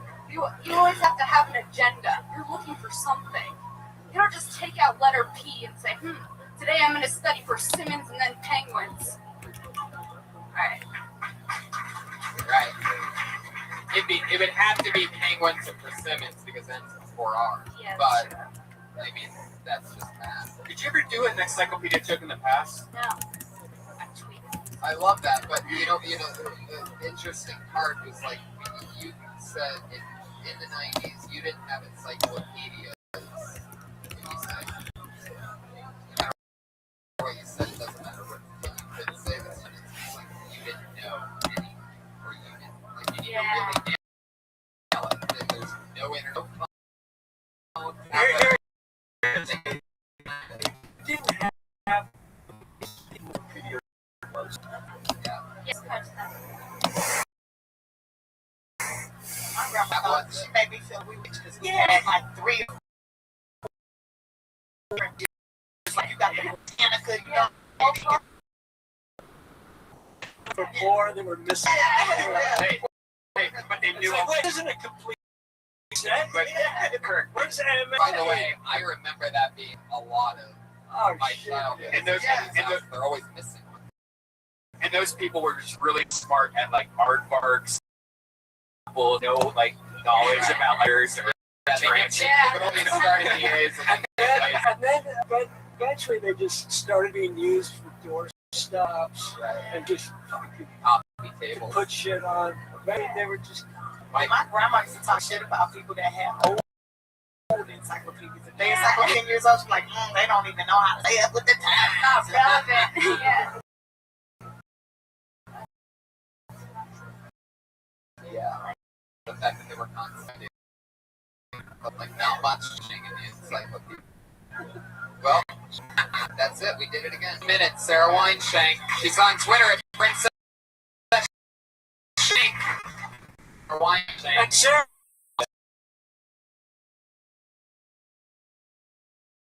Sarah, I noticed that you were so surprised Kate got that big of a laugh.